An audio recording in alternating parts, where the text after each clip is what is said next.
Hello, everyone. Assalamu alaikum. And good morning, good noon, good afternoon, good night to all the people who are sitting, all the students sitting in any corner of the world, because the time zone is different. So we cannot directly say good morning as we say in the routinic lectures. So I welcome everyone to today's lecture, and you know that we had started chapter 5, the Keynesian system, the role of aggregate demand. So previously we have built a very good basis for this lecture, and we just take a review what we did the last time. So we have started. Let's see that what we discussed chapter 5 in the beginning.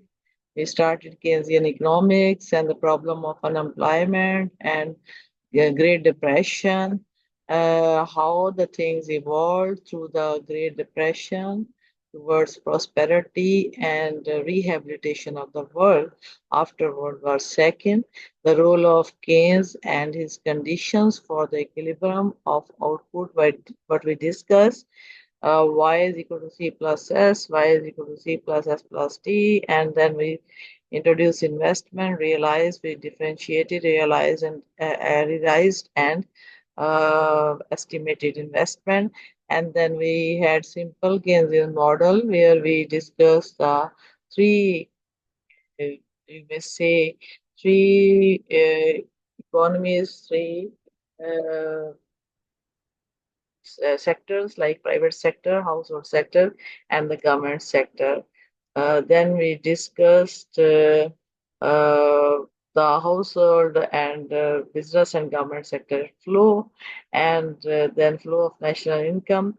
And in this way, we had different sector. We discussed this. We simple Keynesian model and its condition, and you know that here we discussed the role of inventory investment to increase the overall situation of the economy. How important the inventory investment is for the cycles in the economy. So now we come to the Keynesian system and the role of aggregate demand. This is part two. I am Dr. Azra Batul, Professor of Economics at School of Economics, Bahauddin Zakir University, Multan. So the part two is containing the components of aggregate demand. So let's start how we should explain it. The component of aggregate demand, we express the condition for equilibrium in the simple Keynesian model. अभी जैसे मैंने आपको जिक्र किया था कि हमने simple Keynesian model में इक्विलिब्रियम की कंडीशन को बयान किया था in terms of the component of aggregate demand के लिहाज से to see the factors that determine the level of income. We consider the factors that affect components of aggregate demand. फिर हमने ये देखा कि aggregate demand के कौन से फैक्टर्स हैं जो एग्रीगेट डिमांड के कंपोनेंट को अफेक्ट करते हैं. कंजम्पशन है, वो कंपोनेंट्स इन्वेस्टमेंट है, गवर्नमेंट एक्सपेंडिचर्स या स्पेंडिंग है, saving and taxes are also enter into the discussion that we did it, कि हमने सेविंग और इन्वेस्टमेंट को भी अंदर डिस्कस किया है. Consumers Consumers expenditure is the largest component of aggregate demand. यानी सबसे पहले हमने जो कंपोनेंट को डिस्कस करना है वो कंजम्पशन है, और वो कहते हैं कि कंज्यूमर की जो कंजम्पशन की डिमांड है ना, किसी भी इनकम का, वो गवर्नमेंट की इनकम है या पर्सनल इनकम की है, वो उसकी सबसे बड़ा कंपोनेंट है in terms of allocation of money, amounting to about between 60 to 70% of the GDP in recent years. यानी कि कुछ पिछले सालों में ये तनासब मुल्क की सतह पर 60 से 70% था, यानी 60 से 70% जीडीपी का एलोकेट करता है या एलोकेट हो जाता है किसके लिए, कंजम्पशन के लिए. तो पता चला कि कंजम्पशन कितनी इंपॉर्टेंट। तो बेसिकली तो इंसान कंजम्पशन ही करता है ना, बाकी तो सारी वो फिर आगे की प्लानिंग करता है। So Keynes believe that the level of consumption expenditure was stable function of disposable income. So students, मैंने यहाँ पर जो लिखा है कि a stable function of disposable income in red colour, इसका मतलब ये है, दिस इज वेरी इंपॉर्टेंट, यानी कंजम्पशन एक स्टेबल फंक्शन है, इसमें इतनी चेंजेस नहीं आती। किसका फंक्शन है?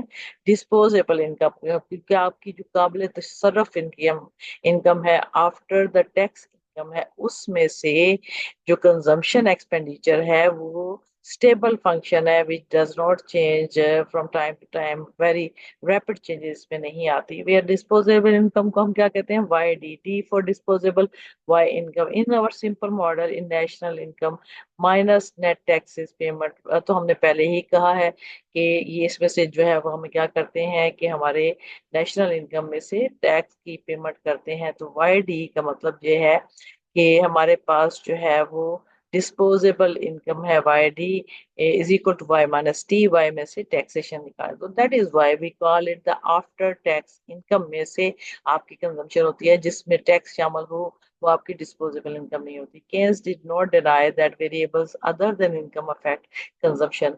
अब यहाँ देखा जाए तो हमने ऐसा लगता है बज़ाहिर कि केन्स की जो सारी कंजम्पशन है केन्स के मुताबिक वो तो डिस्पोजेबल इनकम पे ही डिपेंड करती है। तो ऐसे लगता है कि कोई और वेरिएबल आपकी कंजम्पशन को अफेक्ट नहीं करता। तो हमने यहाँ पर जवाब दिया है कि ऐसा नहीं है। केन्स ने जो है वो अदर फैक्टर्स जो कंजम्पशन को अफेक्ट करते हैं, लाइक हम उसकी वेल्थ कह सकते हैं, हम उसकी जो है वो प्राइसेस ऑफ अदर गुड्स कहते हैं, उसकी अपनी प्राइसेस कहते हैं, या हम कहते हैं जी सीजनल चेंजेस आती हैं उसकी वजह से होता है, या आप दूसरे लोगों को देखकर कंजम्पशन करते हैं।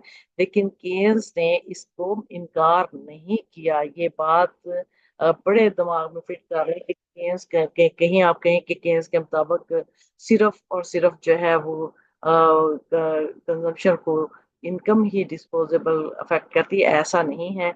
बल्कि केन्स ने ये कहा है कि वो केन्स ने इससे इनकार नहीं किया कि कोई और फैक्टर भी अफेक्ट करता है, लेकिन उसने इम्पोर्टेंस डिस्पोजेबल इनकम को दी। बट आपने देखा होगा कि केन्स की जो एब्सोल्यूट इनकम हाइपोथेसिस है, जिसमें वो कहता है कि जो आपकी आपकी जो कंजम्पशन है वो आपकी करंट इनकम का फंक्शन होती है, तो वही चीज इससे भी रिलेट होती है। But he believe that income was the dominant factor determining consumption. तो ये कहना कि सिंगल फैक्टर है और ये कहना कि डोमिनेंट फैक्टर, इसमें जमीन आसमान का फर्क है। तो उसे सिंगल फैक्टर नहीं कहा बल्कि क्या कहा है? Dominant as compare to other factor, सबसे इंपॉर्टेंट फैक्टर जो है वो आपकी डिस्पोजेबल इनकम है।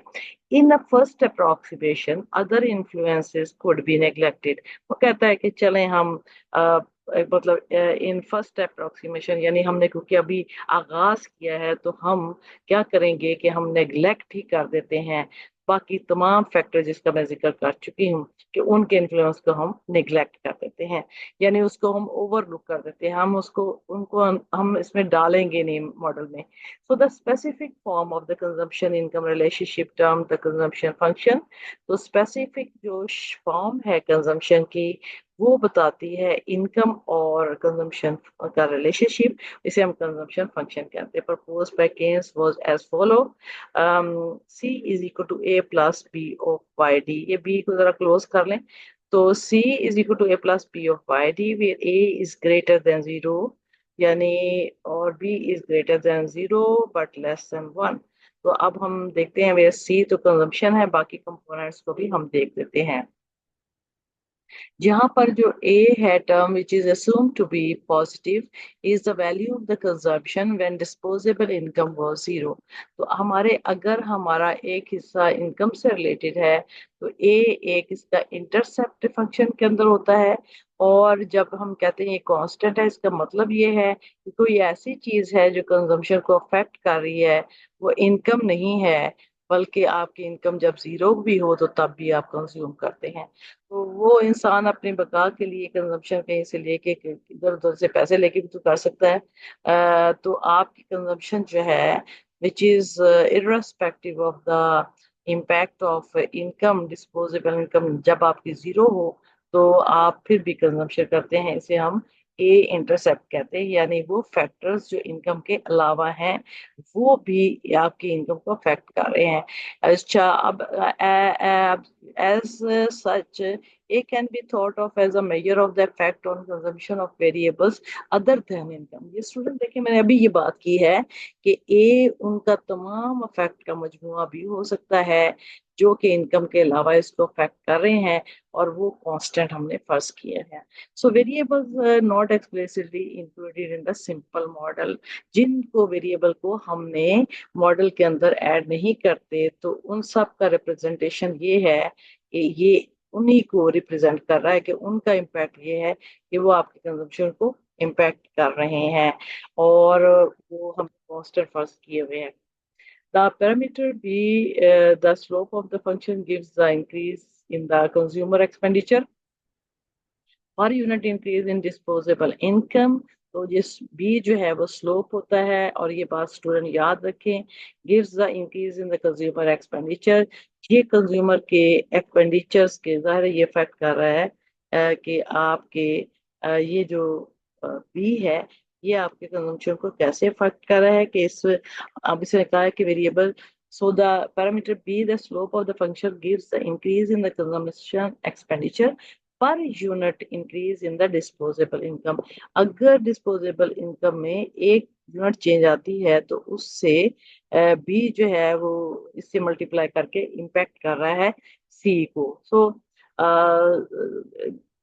आप ये बात याद रखें, जो स्लोप होती है इंक्रीज, अच्छा, इन डिस्पोजेबल के इन नोटेशन वी फ्रीक्वेंटली यूज. हमें ये बात याद रखनी चाहिए बच्चों, ये कि स्टूडेंट्स हमेशा वाई के साथ जब कंजम्पशन होता है तो वाई के साथ जो कोएफिशिएंट होता है वो उसकी जो है वो स्लोप भी कहलाता है, और वो मार्जिनल प्रोपेंसिटी टू कंज्यूम भी कहलाता है. Actually B is always a marginal propensity to consume if it is attached with yd, and where we say that we c is a function of yd. तो यहाँ पर जो है slope coefficient भी है, और इसे हम जो है वो कहते हैं कि एम पी सी भी है. तो we can say that M P C is greater than zero but less than one. तो ये भी बड़ी इंपॉर्टेंट बात है, जब एम पी सी जो है वो ग्रेटर देन जीरो है और लेस देन वन है, इसका मतलब कोई और चीज भी है वन के अंदर शामिल है, तो हम कहते हैं both M P C and M P S is equal to one. तो one minus M P C का मतलब है कि एम पी एस है, और ये वन माइनस है एम पी एस का मतलब एम पी सी है. सो बी को हम इस तरीके से भी लिख सकते हैं कि दैट शोज द स्लोप, है ना, स्लोप में दोनों एक्सिस की जो है वो उनकी हम रिलेटिव चेंजेस देख रहे होते हैं. इसमें कितनी है, तो हम कहते हैं delta C, that is change in C with respect to delta D. तो आपकी जो चेंज इन सी है वो आपकी जब भी डिस्पोजेबल इनकम में डेल्टा का मतलब चेंज आएगी तो आपकी कंजम्पशन में भी चेंज आएगी. तो वो रिलेशनशिप जब इनकम की वजह से, डिस्पोजेबल इनकम की वजह से आपकी कंजम्पशन चेंज हो तो हम उसे बी या स्लोप कोफिशिएंट कहते हैं. So where the differencing symbol indicates the change in the variable it precedes the value of the increment to consumer expenditure per unit increment to income. B is termed the marginal propensity to consume. मैंने पहले ही बता दिया है कि B को हम MPC कहते हैं. The Keynesian assumption is that consumption will increase with an increase in disposable income. Keynes ये कहता है कि जब डिस्पोजेबल इनकम बढ़ेगी तो कंजम्पशन बढ़ेगी. The Keynesian assumption is that consumption will increase with an increase in disposable income. That is, which means that B is greater than zero. यानी कि जो जब एक चीज की वजह से दूसरी चीज बढ़े, इसका मतलब उसमें चेंज आया वो जीरो नहीं है. सो बी जो है वो हम कहेंगे कि ये जीरो से बड़ा है. या दूसरे अल्फाज में, when there is a change in disposable income, there will be change in the consumption. So it means the B is not zero because B is some value. So B is greater than zero क्योंकि ये आपके पास positive value आती है. So but the increase in consumption will be less than the increase in the disposable income. तो हम ये कहते हैं कि ये तो हम कहते हैं कि ये जो चेंज है beta is greater than zero है। लेकिन एक बात याद रखें कि बीटा ग्रेटर देन जीरो तो है, यानी पॉजिटिव वैल्यू तो है, लेकिन जिस निस्बत से आमदनी में चेंज आती है उस निस्बत से कम चेंज आती है आपकी कंजम्पशन में। यानी दूसरे अल्फाज में B is less than one, यानी आपकी स्लोप जो है वो ग्रेटर देन जीरो तो होगी बट लेस देन वन होगी। तो इसका मतलब ये भी है कि आपकी जब इनकम बढ़ती है तो आप सारी की सारी इनकम को कंज्यूम नहीं करते, बल्कि कुछ इनकम आप सेव कर लेते हैं। तो हम इसी बात की तरफ इशारा करते हैं कि केन्स के मुताबिक आपका एमपीसी जीरो से बड़ा होगा, यानी कि चेंज इन इनकम से चेंज इन कंजम्पशन तो आएगी, लेकिन change in consumption will be less than proportionate change in the income. So, from the definition of national income, we can see here the diagram, which shows the level of consumption. Here we see disposable income YD. Here we have consumption, and this is called the you say consumption function. C is equal to A plus P of YD. This is called the consumption function, and this intercept जो हमने कहा है कि वो positive होता है, तो ये ए जो है वो वाई पे मीट करता है। ए इधर जीरो से नहीं निकल रहा, बल्कि इसका इंटरसेप्ट जो है वो पॉजिटिव है, जो ये बताता है कि all the factors that other than disposable income which affect the consumption are having the positive impact slope, positive this value is positive, and this is all the ignored model in the ignore variables in the model, उनका impact जो है वो आपकी consumption पे होता है। बेशक आपकी इनकम जो है वो बढ़े या ना बढ़े, या इनकम आपकी जीरो हो, तो तब भी ये कंजम्पशन आपकी पॉजिटिव हो। सो वी कैन से कि यहाँ से लेके ये हम इसके अब स्लोप लेना चाहते हैं, यानी हम चाहते हैं कि बी क्या है। बी स्लोप है, बी एमपीसी है। हमने कहा था कि B is equal to delta C और डेल्टा वाई।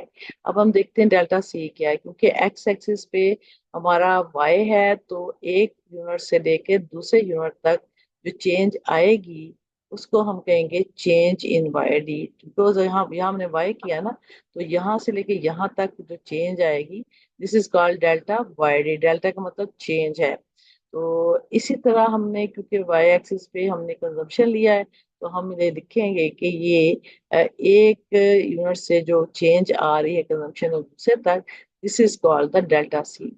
सो परपेंडिकुलर और बेस का फार्मूला होता है स्लोप का, तो ये परपेंडिकुलर है, ये बेस है।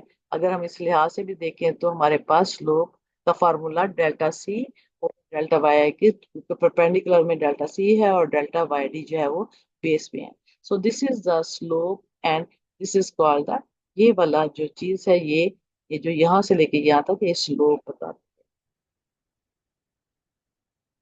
So from the definition of national income, Y is identically equal to C plus S plus T.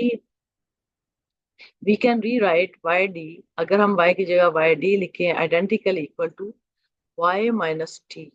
तो अगर हम इसको Y डिस्पोजेबल इनकम इसमें से लेना चाहते हैं, तो Y में से T निकाल दें। Y के अंदर से YD लेना चाहते हैं, तो YD इज इक्वल क्या होगी, इस Y में से ये T हमने माइनस किया, तो बाकी इधर S हमारे पास जो है वो T है। तो जाहिर है कि जब हम निकाल देंगे टैक्सेशन, तो बाकी पैसे उसके दो हिस्से हो जाएंगे। तो कौन कौन से हैं?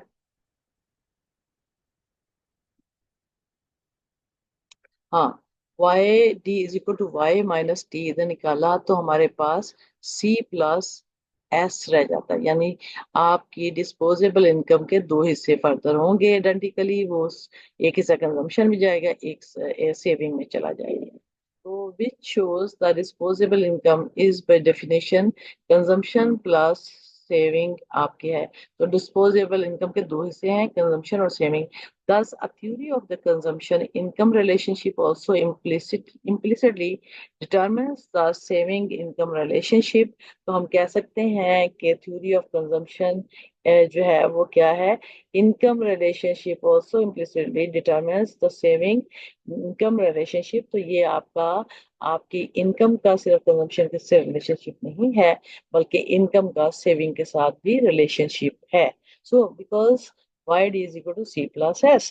In the case of Keynesian's theory, we have s is equal to, अब देखिए अगर जब हमने कह दिया कि इसके दो हिस्से हैं yd के, c को हमने एक्सप्लेन किया था a plus B of yd, तो हमारे पास s क्या है, s का जो एक स्टैंडर्ड जो फॉर्म है इसकी जो फंक्शन की वो क्या होती है, वहां पर हम प्लस a कहते थे, यहाँ माइनस a, और प्लस करते हैं 1 - b, वहां b था ना, तो हमारे पास हमने कहा था कि हमारे पास जो एमपीसी और एमपीएस इज इक्वल टू 1 होता है। तो अगर हम बी को एमपीसी कहते हैं तो 1 में से एमपीसी निकाल देंगे तो एमपीएस आ जाएगा।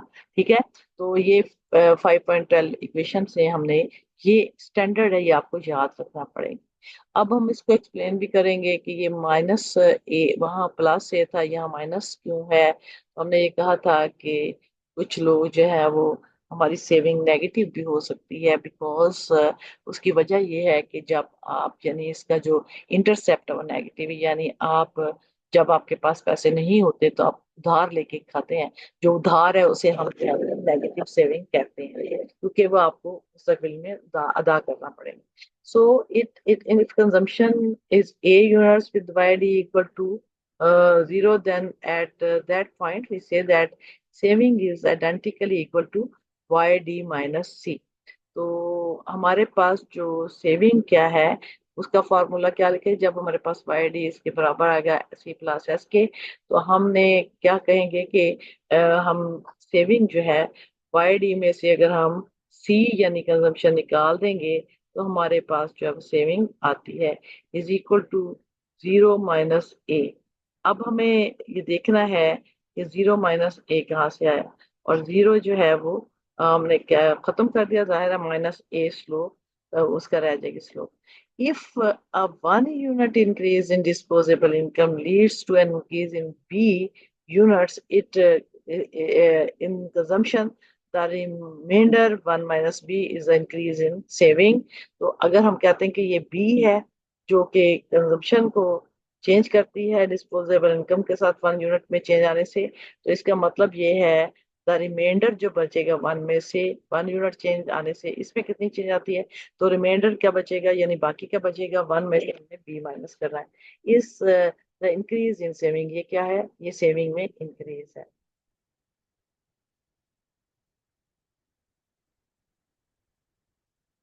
अब अगर हम कहें कि यहाँ पर, क्योंकि हमने students Y D equal to, हमने कहा कि जीरो है, तो जब वाई डी जीरो है यानी डिस्पोजेबल इनकम जीरो आपकी हो, इसको बड़े गौर से सुनिएगा। तो हमने ये कहाँ से लिया, -A। Y D is equal to zero, इसका मतलब ये है जो मैंने बात बताई है कि अगर आपकी इनकम जीरो है या आपके पास इनकम नहीं है फिर भी आप कंजम्पशन करते हैं, लेकिन उधार लेके करते हैं। अब वाई डी को अगर हम जीरो कहें तो ये सारी टर्म जीरो हो जाएगी, यानी वाई जीरो इसके साथ मल्टीप्लाई होगा, जीरो इसके साथ मल्टीप्लाई होगा, तो ये सारा, यानी डिस्पोजेबल इनकम अगर आपकी जीरो है तो ये टर्म सारी जीरो हो जाएगी। ठीक है ना, क्योंकि वाई ये से मल्टीप्लाई होगी। तो हमारे पास वाई डी में से अगर हम सी निकाल देंगे तो हमारे पास क्या बचेगा, असूलन तो सेविंग बचनी चाहिए, हमारे पास सेविंग जो है वो निकल ये थी, लेकिन हमने कह दिया कि सेविंग जो है वो हमारे पास वाई डी जीरो है, जिसकी वजह से ये टर्म जीरो हो जाएगी, और यहाँ हम जीरो लगा देंगे और -A लगा देंगे। आपकी मर्जी है, आप -A लगा के +0 लगा दें, कोई फर्क नहीं पड़ता। लेकिन क्या होगा कि ये हम जीरो खत्म तो हमारे पास -A, इसका मतलब जो है वो सेविंग आपकी नेगेटिव भी होती है अगर आपकी डिस्पोजेबल इनकम जीरो हो जाए। तो यहाँ पर हमने कहा है कि 1 यूनिट इंक्रीज, तो जिस तरह हमने एमपीसी का फार्मूला लिखा था, कि हमने लिखा था ना कि आपकी आपकी जिस तरह कंजम्पशन जो है वो आपकी डिस्पोजेबल इनकम का हिस्सा है, इस तरह सेविंग भी है। तो जिस तरह हमने एमपीसी लिया तो हमें एमपीएस भी लेना चाहिए। तो हमारे पास क्या है, एमपीएस क्या होगा, change in saving divided by change in disposable income. तो वहां पर हमने क्या लिया था, हमें लिया था कि change in consumption due to change in disposable income. तो जाहिर है कि अगर हमने कहा था कि ये बी के बराबर है, तो अगर हम सेविंग का लेंगे तो वो हो जाएगा 1 - बी, और सी की जगह आ जाएगा डेल्टा एस। तो delta S divided by delta D same as delta C divided by delta by D. And but delta C और डेल्टा बाय डी जो हमने बी के बराबर कहा था, और जो क्योंकि बोथ एमपीसी और एमपीएस बराबर एक होते हैं, तो जब एमपीसी को 1 - एमपीसी या बी करेंगे तो हमारे पास एमपीएस आ जाएगा। दो तरीके हैं, यहाँ पर अलग से कैलकुलेट करें या आप उसमें से एमपीसी को माइनस करें तो हमारे पास एमपीएस आ जाएगा। तो ये हमारे पास एमपीएस है। This increment of saving per unit increase in disposable income 1 - B is called the marginal propensity to saving. So the graph of the saving function is shown in the figure जो हमने दिया। अब हमने वहां consumption को देखा था तो वो इंटरसेप्ट के साथ आ रहा था, लेकिन जब हम कंजम्पशन सेविंग को देख रहे हैं तो हम देखते हैं कि ये वाई डी जो है वो हमारे पास डिस्पोजेबल इनकम है। वहां भी हमने वाई डी ही लगाया था, याद रखें। और यहाँ पर हमने वहाँ कंजम्पशन लिया था, हम यहाँ पर सेविंग या एस ले रहे हैं। ये हमारे पास जो लाइन है सेविंग की, ये हिस्सा नेगेटिव है, जो जीरो से नीचे आता है ओरिजिन से, ये नेगेटिव वैल्यूज शो कर रहा है। तो ये आपका जो कंजम्पशन और ये आपका जो सेविंग का कर्व था, ये भी पॉजिटिवली स्लोप्ड है। यानी saving function is saving is equal to -a +1 - b/d। ये बड़ी लॉजिक है, अगर आप आंखें भी बंद करें ना, तो वहां था कंजम्पशन था +a, और हमने प्लस लिखा था, खाली +b लिखा था, b/d। तो यहाँ पर वहाँ पॉजिटिव था इंटरसेप्ट, यहाँ नेगेटिव था, आप देख रहे हैं। और वहाँ b था तो 1 - b है। तो सेम, कोई इतना मुश्किल नहीं है इसे याद करना। तो आपके पास जो इसी तरह हमने बताया था कि यहाँ क्योंकि हमने y लिया है, तो ये एक यूनिट से दूसरे यूनिट तक जो चेंज आती है तो उसे हम y d कहते हैं। और एक यूनिट से दूसरे यूनिट तक जो सेविंग में चेंज आती है हम उसे डेल्टा s कहते हैं। ठीक है। तो इसे हम स्लोप को क्या कहेंगे, 1 - b के बराबर है। So we can say as noted previously, Keynes considered income to be the dominant determinants of consumer spending. Later theories of consumption have expanded on Keynes theory in several directions. One is to recognize the additional effect of household wealth on consumption. For a given level of income, higher wealth leads to higher level of consumption spending. Household wealth includes of the value of the financial assets such as stock and bonds held by household. Household wealth also include human home equity and which can be defined in different mortgage debt. So we हमने ये कहा है कि Keynes की जो theory है, ये एक प्रिकर्सर है, जिसने कि एक थ्योरी पेश कर दी। बाद में आने वाले लोगों ने, किसी ने वेल्थ का भी फंक्शन कहा है कंजम्पशन को, किसी ने कुछ कहा है, किसी ने एब्सोल्यूट, ये इससे तो केन्स ने तो एब्सोल्यूट इनकम कहा था, करंट डिस्पोजेबल इनकम, तो किसी ने कहा जी आपकी रिलेटिव इनकम होती है फला फला। तो कंजम्पशन के फंक्शंस थ्योरीज जो है वो बाद में आप लोग देखेंगे, पढ़ेंगे, जो कि डिफरेंट थ्योरीज पेश की हैं। बट केन्स को ये एजाज हासिल है कि ये इसने केन्स का बाकायदा कंजम्पशन के बारे में थ्योरी दी। तो बच्चों, जरा थोड़ा हम इसका रिकैप कर लें कि ये देखिए, हमने यहाँ से स्टार्ट किया, हमने ये डिस्पोजेबल इनकम, फिर हमने जो है वो एमपीसी ढूंढा, फिर हमने उसके बाद हमने ये स्लोप बनाई इसकी, और हमने कहा कि कंजम्पशन का फंक्शन जो है वो पॉजिटिव इंटरसेप्ट होता है, बिकॉज इसके कंजम्पशन की जो ए है वो पॉजिटिव है। और इसी तरह हमने ये सारा कुछ बयान करने के बाद हमने ये देखा, हमने कहा जी ये तो ये जो है ना, ये नेगेटिव एरिया में है, क्योंकि ये -a है, तो हमारी स्लोप कोफिशिएंट जो है, सॉरी हमारा इंटरसेप्ट जो है वो नेगेटिव होगा। अगर हम इन दोनों को कर्व को देखें तो दोनों की स्लोप जो है वो पॉजिटिव रिलेशनशिप शो कर रही है। there is a positive relationship between consumption and income, and there is positive relationship between saving है। जैसे आपकी इनकम बढ़ेगी, डिस्पोजेबल इनकम बढ़ेगी, आपकी कंजप्शन भी बढ़ेगी, लेकिन उस लिहाज उस तनासब से नहीं बढ़ेगी जिस तनासब से आपकी जो है इनकम बढ़ेगी। इसी तरह जब आपकी इनकम बढ़ेगी तो आपकी डिस्पोजेबल इनकम बढ़ेगी, तो आपकी सेविंग भी बढ़ेगी, लेकिन सेविंग का प्रोपोर्शन जो है वो आमदनी के बढ़ने से प्रोपोर्शन से कम होगा। सो लेट्स मूव, मेरा ख्याल में आपको ये समझ आ गया होगा। So another direction taken by later research on consumption has been to expand the income concept from just current income to a broader concept termed permanent income. Friedman ने permanent income का कॉन्सेप्ट दिया था कि कुछ लोगों ने ये कहा कि ये करंट इनकम के ऊपर ही आपकी कंजम्पशन डिपेंड नहीं करती, आपकी परमानेंट इनकम पे भी डिपेंड करती है।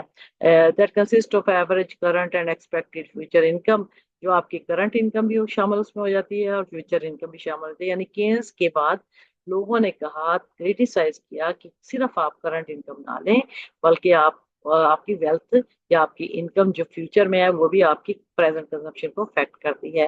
We will return to consideration of this complex consumption theories at later point.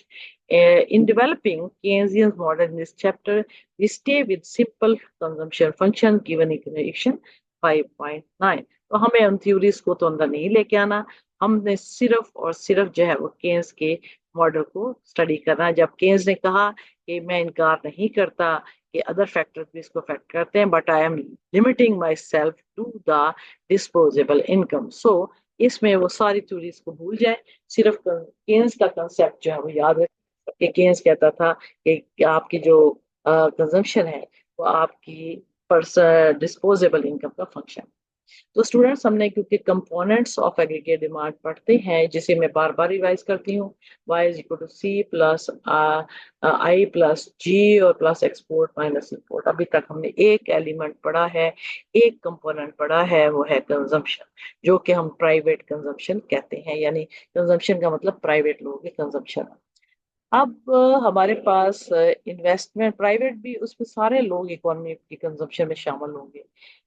तो अब हम देखते हैं इन्वेस्टमेंट क्या है, यानी सेकंड कंपोनेंट की बात करते हैं। Investment was also a key variable in Keynesian system. Keynesian system में इन्वेस्टमेंट का भी रोल बहुत ज्यादा है।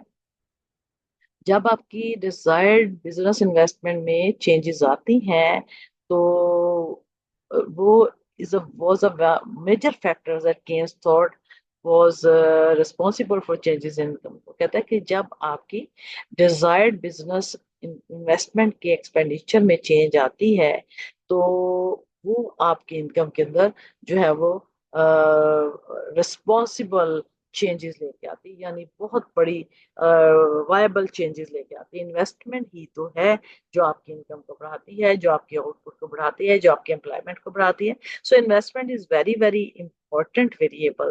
So as noted previously, Keynes believed that consumption was a stable function of disposable income.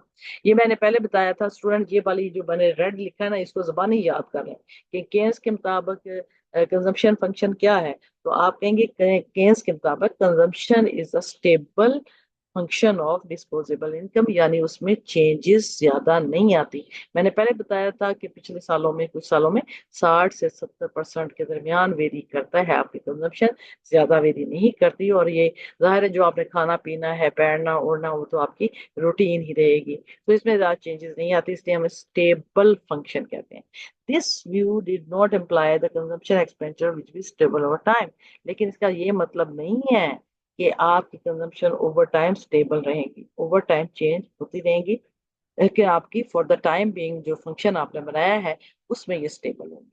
So it did simply that in the absence of other factors that caused income to change, अब वो कहता है कि वो तमाम factors जो कि income को चेंज करते हैं, उसके एब्सेंस पे consumption expenditure would not be an important independent source of variability income.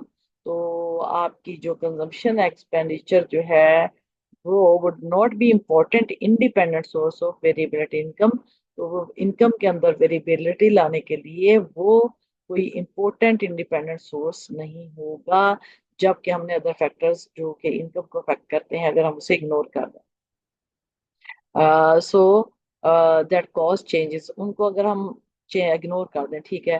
तो अब ये है कि consumption was primarily induced expenditure. Consumption क्या थी? वो आपकी इंड्यूस्ड एक्सपेंडिचर थी, meaning expenditure that depends directly on income.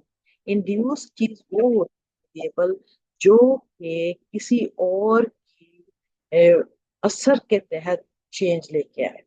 तो हम ये कहते हैं कि इंड्यूस कंजम्पशन मीन के आपकी एक इसके मुकाबले में जो टर्म है वो ऑटोनमस है, यानी वो खुद ब खुद होती है। वो उसके लिए आपको किसी इनकम के डिमांड की जरूरत नहीं होती। अब हम कहें कि इंड्यूस एक्सपेंडिचर कौन से होते हैं?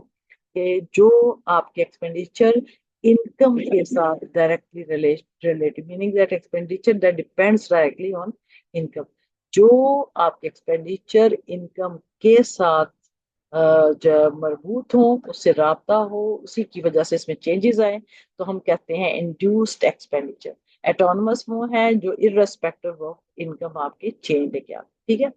To explain the underlying causes of a movement in aggregate demand and hence income, उन इनकम एग्रीगेट डिमांड और इनकम में जो चेंजेस लेके आते हैं वो कौन सी कॉजेस हैं, वो कौन से फैक्टर्स हैं, तो उसको एक्सप्लेन करने के लिए Keynes looked to the autonomous component of aggregate demand. Keynes ने एग्रीगेट डिमांड के autonomous component को पकड़ा है। तो ये तो है इंड्यूस्ड आपका, और वो कहता है कि जो underlying causes of movement in aggregate demand, जो चीजें एग्रीगेट डिमांड में और इसकी वजह से इनकम में चेंजेस लेके आती हैं, वो कॉजेज कौन से हैं? तो Keynes looked at autonomous component, उसने कहा फिर हमें जो चीजें एग्रीगेट ऑफ एग्रीगेट डिमांड का ऑटोनमस कंपोनेंट लेता है। These components were determined in large part independently of in current income, जो कि करंट इनकम के से इंडिपेंडेंट होकर उनमें चेंज आती है। So when this expenditure component varied, जब ये एक्सपेंडिचर कंपोनेंट जो है वो चेंज होते हैं, दे कॉज्ड इनकम टू वेरी, तो इनकी वजह से इनकम में चेंज आती है। तो इंड्यूस्ड वेरिएबल सी है, तो सी जो है आपकी इनकम में इतना चेंज नहीं लाएगा। आपकी इनकम में चेंजेस लाने वाले वो फैक्टर्स होंगे जो कि आपकी जो कि आपकी इनकम को जो है चेंज करेंगे। इंडिपेंडेंट ऑफ करंट इनकम, वो इंडिपेंडेंट ऑफ करंट इनकम है। When these expenditure component very, जब ये एक्सपेंडिचर का कंपोनेंट वेरी होंगे तो कॉस्ट इनकम टू वेरी, तो ये इनकम में चेंज लेके आएंगे। Keynes believed that investment was the most highly variable of the autonomous component of aggregate demand. तो केयंस है, क्योंकि हम इन्वेस्टमेंट को ही पढ़ रहे हैं, केयंस के मुताबिक कोई अगर वेरिएबल जो ऑटोनमस कंपोनेंट हो एग्रीगेट डिमांड का, तो investment was the most highly variable, यानी जो चीज मोस्ट हाईली वेरिएबल है उसे हम कहते हैं वोलाटाइल है। तो हम क्या केन्स कहता है कि variable of the autonomous component, वो क्योंकि वो बात कर रहा है कि ऑटोनमस कंपोनेंट है उनको हम पढ़ेंगे जो कि उनमें चेंज आए तो फिर एग्रीगेट डिमांड में चेंज आए, फिर जो है वो इनकम में चेंज आए। तो उसने कहा कि ये जो सबसे बड़ा autonomous component of aggregate demand है वो इन्वेस्टमेंट है, जो कि हाईली वेरिएबल है, यानी हाईली वोलाटाइल है।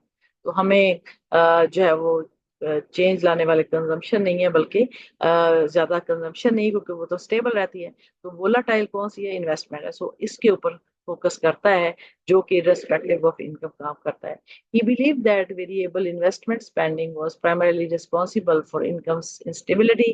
उसे कहा ये इन्वेस्टमेंट ही है जिसकी वजह से इनकम में इंस्टेबिलिटी आती है। तो इनकम इंस्टेबिलिटी की रिस्पॉन्सिबिलिटी का जो बोझ है वो डाल दिया है इन्वेस्टमेंट के ऊपर। So investment is very very important. जब आपकी इन्वेस्टमेंट चेंज होगी तो आपकी आउटपुट भी चेंज होगी, तो जाहिर है उससे आपकी इनकम चेंज होगी। Table 5.1 contains figures for investment and consumption as percentage of GNP in selected years. The data contrast investment and consumption spending in prosperous years. कि हमें ये पता चलता है कि जब खुशहाली के साल थे अमेरिका में, तो 1929 ही, 1955 है, 1973 है, 1979 है, 1989 है, 2000 है, 2006 है। and with corresponding spending in subsequent depression, recession years, जो 1933 में ग्रेट डिप्रेशन हुआ, 1958 में, 1975 में, 1982 में, 1991 में, 2001 में और 2008 में, ये दिया गया टेबल। तो यहाँ पर हम देख सकते हैं, ये हमारा ईयर है 1929 में, ये इन्वेस्टमेंट 15.7 है, और ये आपकी अर्बन मिलियन या डॉलर्स के अंदर होगी। तो इसी तरह आपकी कंजम्पशन जो है वो 74.8 है परसेंटेज होगी। तो इसी तरह 33 में ये आप देख रहे हैं 2.5 पे आ गई, जब ग्रेट डिप्रेशन हुआ और इन्वेस्टमेंट नीचे गिर गई, कंजम्पशन जो है वो बढ़ गई। जब भी बदतरीन आते हैं तो लोग अपने पैसे जो है कंजम्पशन पे खर्च ज्यादा करते हैं, क्योंकि आपकी जाहिर है कि आप अपने पैसे जरूरियात को तरजीह देते हैं। 55 में फिर 17.1 होगी, बढ़ गई, और फिर 58 में जो है वो कम होगी, इसी तरह ये भी बढ़ी है, यानी ये तो कम हुई है, फिर ये भी कम हो गया कंजम्पशन। तो जब हालात स्टेबल होते हैं तो कंजम्पशन कम होती है, इन्वेस्टमेंट ज्यादा होती है। अब 1973 में आ जाए, 16.1 है, फिर कम हुई है, ये 62.6 है। तो ये डिफरेंट जगहों पे हमें जो 2008 में 14.7 थी इन्वेस्टमेंट, और उससे पहले जो 2006 में 16.7 थी। तो 2008 में फिर वो, क्योंकि एक बहुत बड़ा रिसेशन आया था, तो इसकी वजह से जो है इन्वेस्टमेंट कम हुई थी और कंजम्पशन फिर बढ़ गई। तो हमें ये पता चलता गाहे बगाहे कि जब हालात जो है इकोनॉमी के प्रॉस्पेरिटी की तरफ जाते हैं तो कंजम्पशन कम होती है, इन्वेस्टमेंट जो है वो ज्यादा होती है। लेकिन साथ साथ अगर मुल्क के हालात या बिजनेस के हालात खराब होंगे तो कंजम्पशन पे खर्चा ज्यादा बढ़ जाता है और इन्वेस्टमेंट पे खर्चा कम हो जाता है।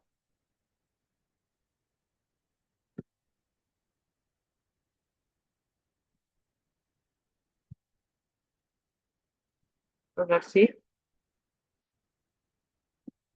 हमने यहाँ तक पढ़ लिया, तो आगे हम हमें पता चला कि यहाँ इस पूरी स्लाइड के अंदर हम देखते हैं कि आपकी जो कंजम्पशन है वो इंड्यूस्ड एक्सपेंडिचर, और इंड्यूस्ड एक्सपेंडिचर जो है वो इनकम पे डिपेंड करता है। तो उसने कहा कि जो आपकी एग्रीगेट डिमांड है, वो आपका कौन सा कंपोनेंट है, जो जो चीज़ तो स्टेबल रहती है वो तो इफेक्ट नहीं इतना करेगी, लेकिन कौन सा वेरिएबल है जो कि वोलाटाइल है, जिसमें बहुत से चेंजेस आती हैं, और जो कि ऑटोनमस कंपोनेंट है, इंड्यूस नहीं है, उसको वो कहता है कि ये इन्वेस्टमेंट है। और इन्वेस्टमेंट में जब चेंजेस आती हैं तो फिर आपकी आउटपुट पे चेंजेस आती है, जिसकी वजह से इनकम में चेंज आती है। सो इन्वेस्टमेंट आपका जो है वो कहता है कि ये वोलाटाइल फैक्टर है, इसकी वजह से ही आपकी इकोनॉमिक ग्रोथ जो है वो अफेक्ट होती है। So investment spending does appear to be more volatile and is a logical choice as factor explaining income variability. तो इसका मतलब यह है कि इनकम को चेंज करने में इन्वेस्टमेंट का रोल है। तो question remains, what determines investment.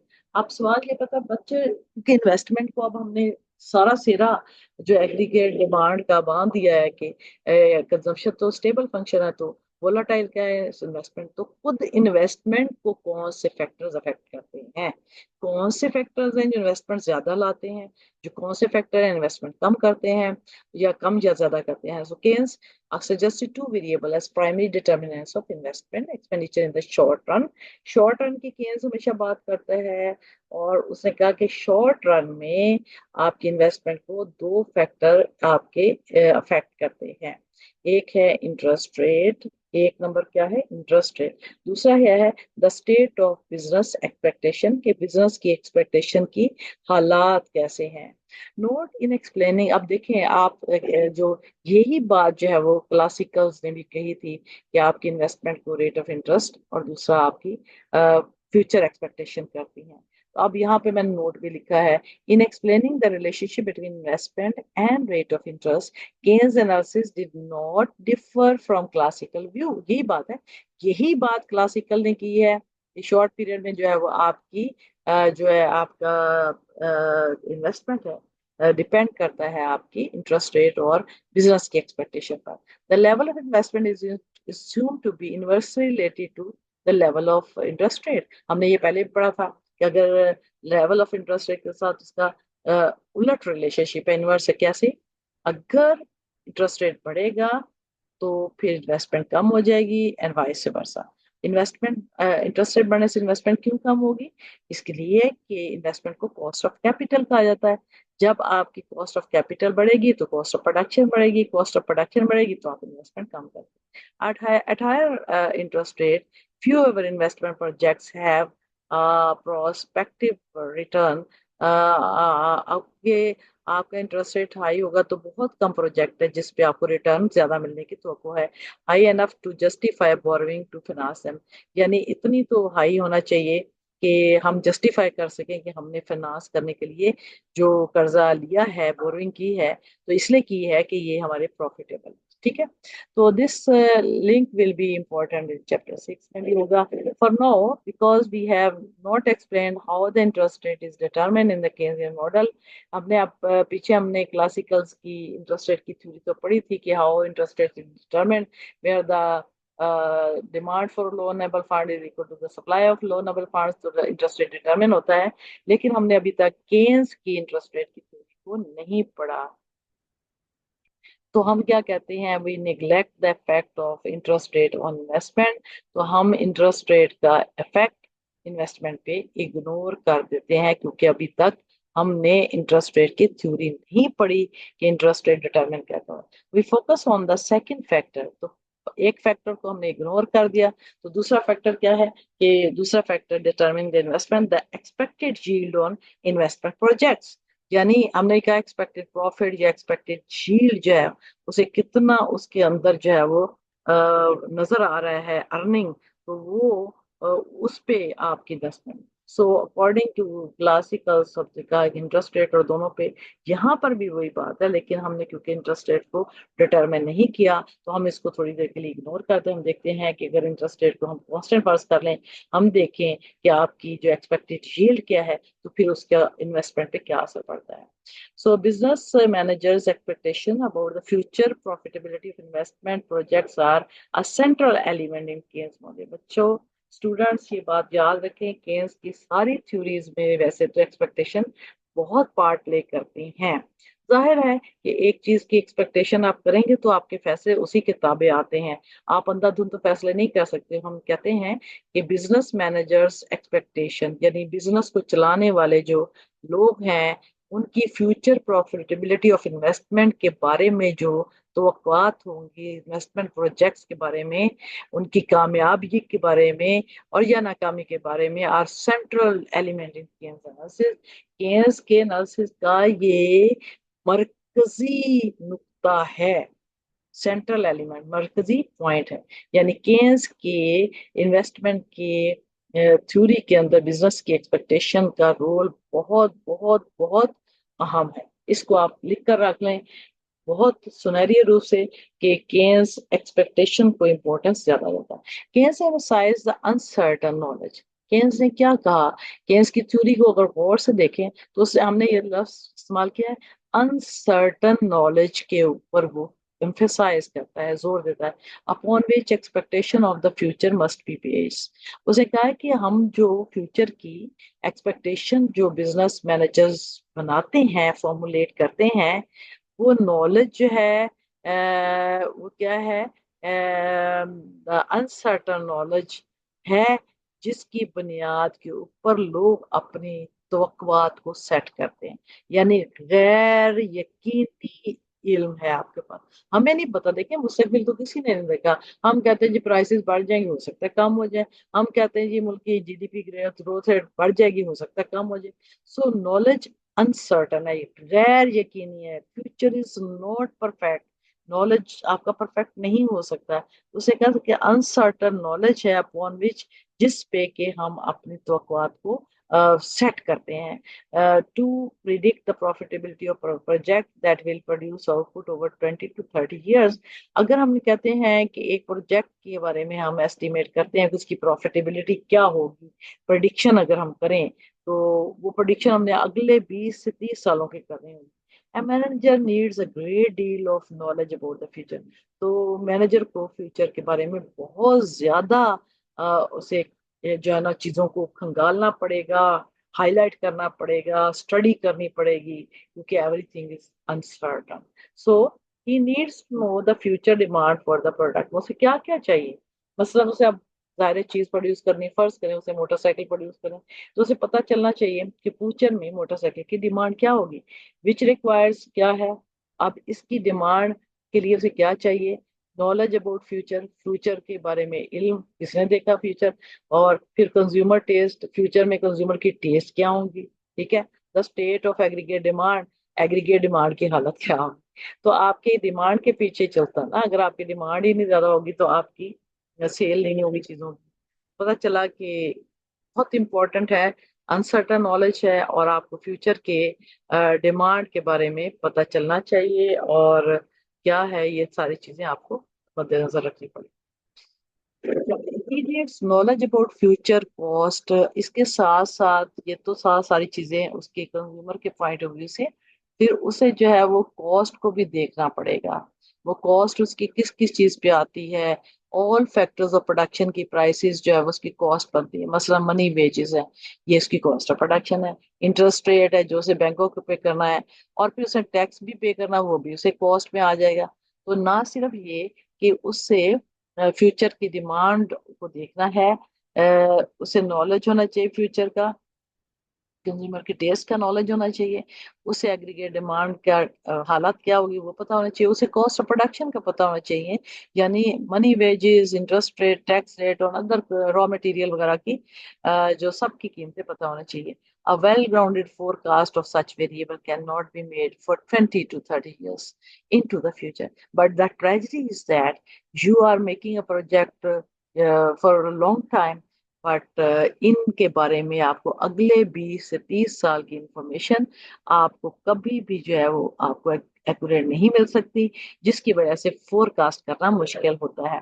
Nevertheless investment decision are made, लेकिन फिर हम इन्वेस्टमेंट के डिसीजन तो करने होते हैं और करे किए भी जाते हैं। Keynes felt that national managers faced with the need to make decision under extreme uncertainty, Keynes ने महसूस किया कि जो रैशनल मैनेजर्स हैं, जो कि रैशनल है, सॉरी रैशनल मैनेजर्स हैं, आपके जो मैनेजर जिनकी रैशनैलिटी है, जो अक्ल और दलील से काम लेते हैं, यानी समझदार जो मैनेजर्स हैं, faced with the need to make decision, वो इस चीज को फेस करते हैं कि वो डिसीजन अपने कदम उठाएं अंडर एक्सट्रीम अनसर्टेनिटी, बेशक एक्सट्रीम अनसर्टेनिटी हो, अदम यकीनी की हालत हो, गैर यकीनी की हालत हो, वो फिर भी अपने डिसीजन करते हैं। फॉर्म्ड एक्सपेक्टेशन, अपनी एक्सपेक्टेशन को भी फॉर्मुलेट करते हैं यूजिंग द फॉलोइंग टेक्निक। वो कौन सी टेक्निक है, तो असर पता चला कि हमें अगले 20 से 30 साल की प्रेडिक्शन तो हम नहीं कर सकते,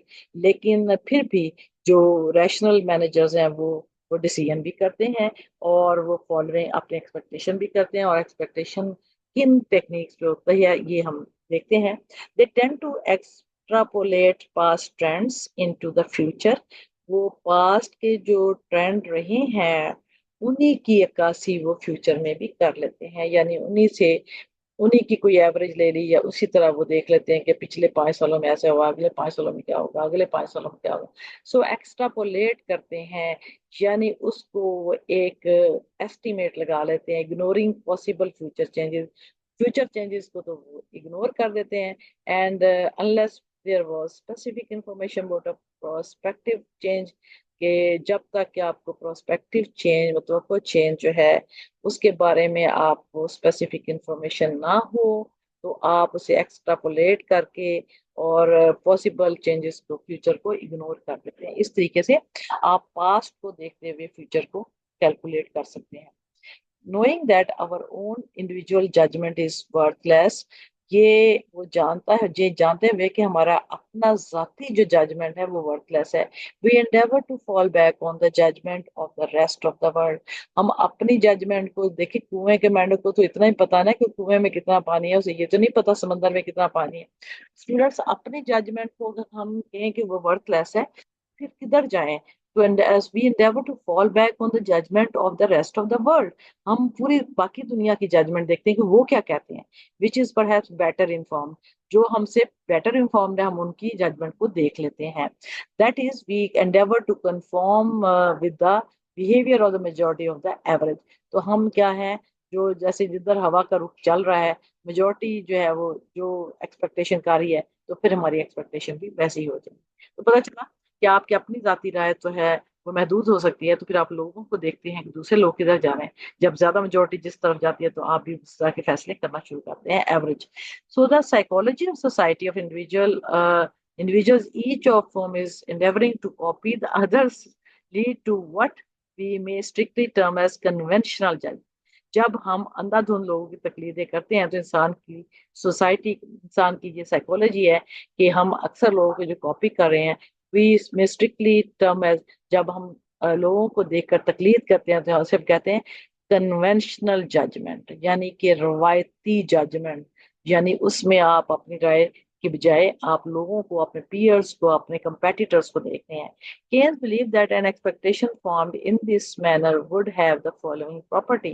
उसने कहा कि अगर वह एक्सपेक्टेशन लोगों को देखा देखी बनाएगा तो उसकी खासियत या उसकी खसूसियत क्या होगी। इन particular being based on so फ्लिम्सी, फ्लिम्सी का मतलब है कि अगर वो इतने कमजोर ढांचे के ऊपर अपनी उम्मीदें रखेगा, फाउंडेशन, कमजोर फाउंडेशन या बुनियादों पे अपने बिहेवियर को फॉर्मुलेट करेगा, it is subject to sudden and violent changes. तो इसमें चेंजेस दो तरह के आएंगे, एक तो ये कि सडन भी आएंगे और बहुत ही वायलेंट आएंगे, यानी बहुत ही एक्स्ट्रा ऑर्डिनरी आएंगी। तो इसका मतलब ये है कि आपने जिन बुनियादों पे खड़ी की थी इमारत, अगर वो बुनियादें कमजोर हो जाएंगी तो वायलेंट चेंजेस आएंगे ना, सडन चेंजेस आएंगी इन्वेस्टमेंट के अंदर।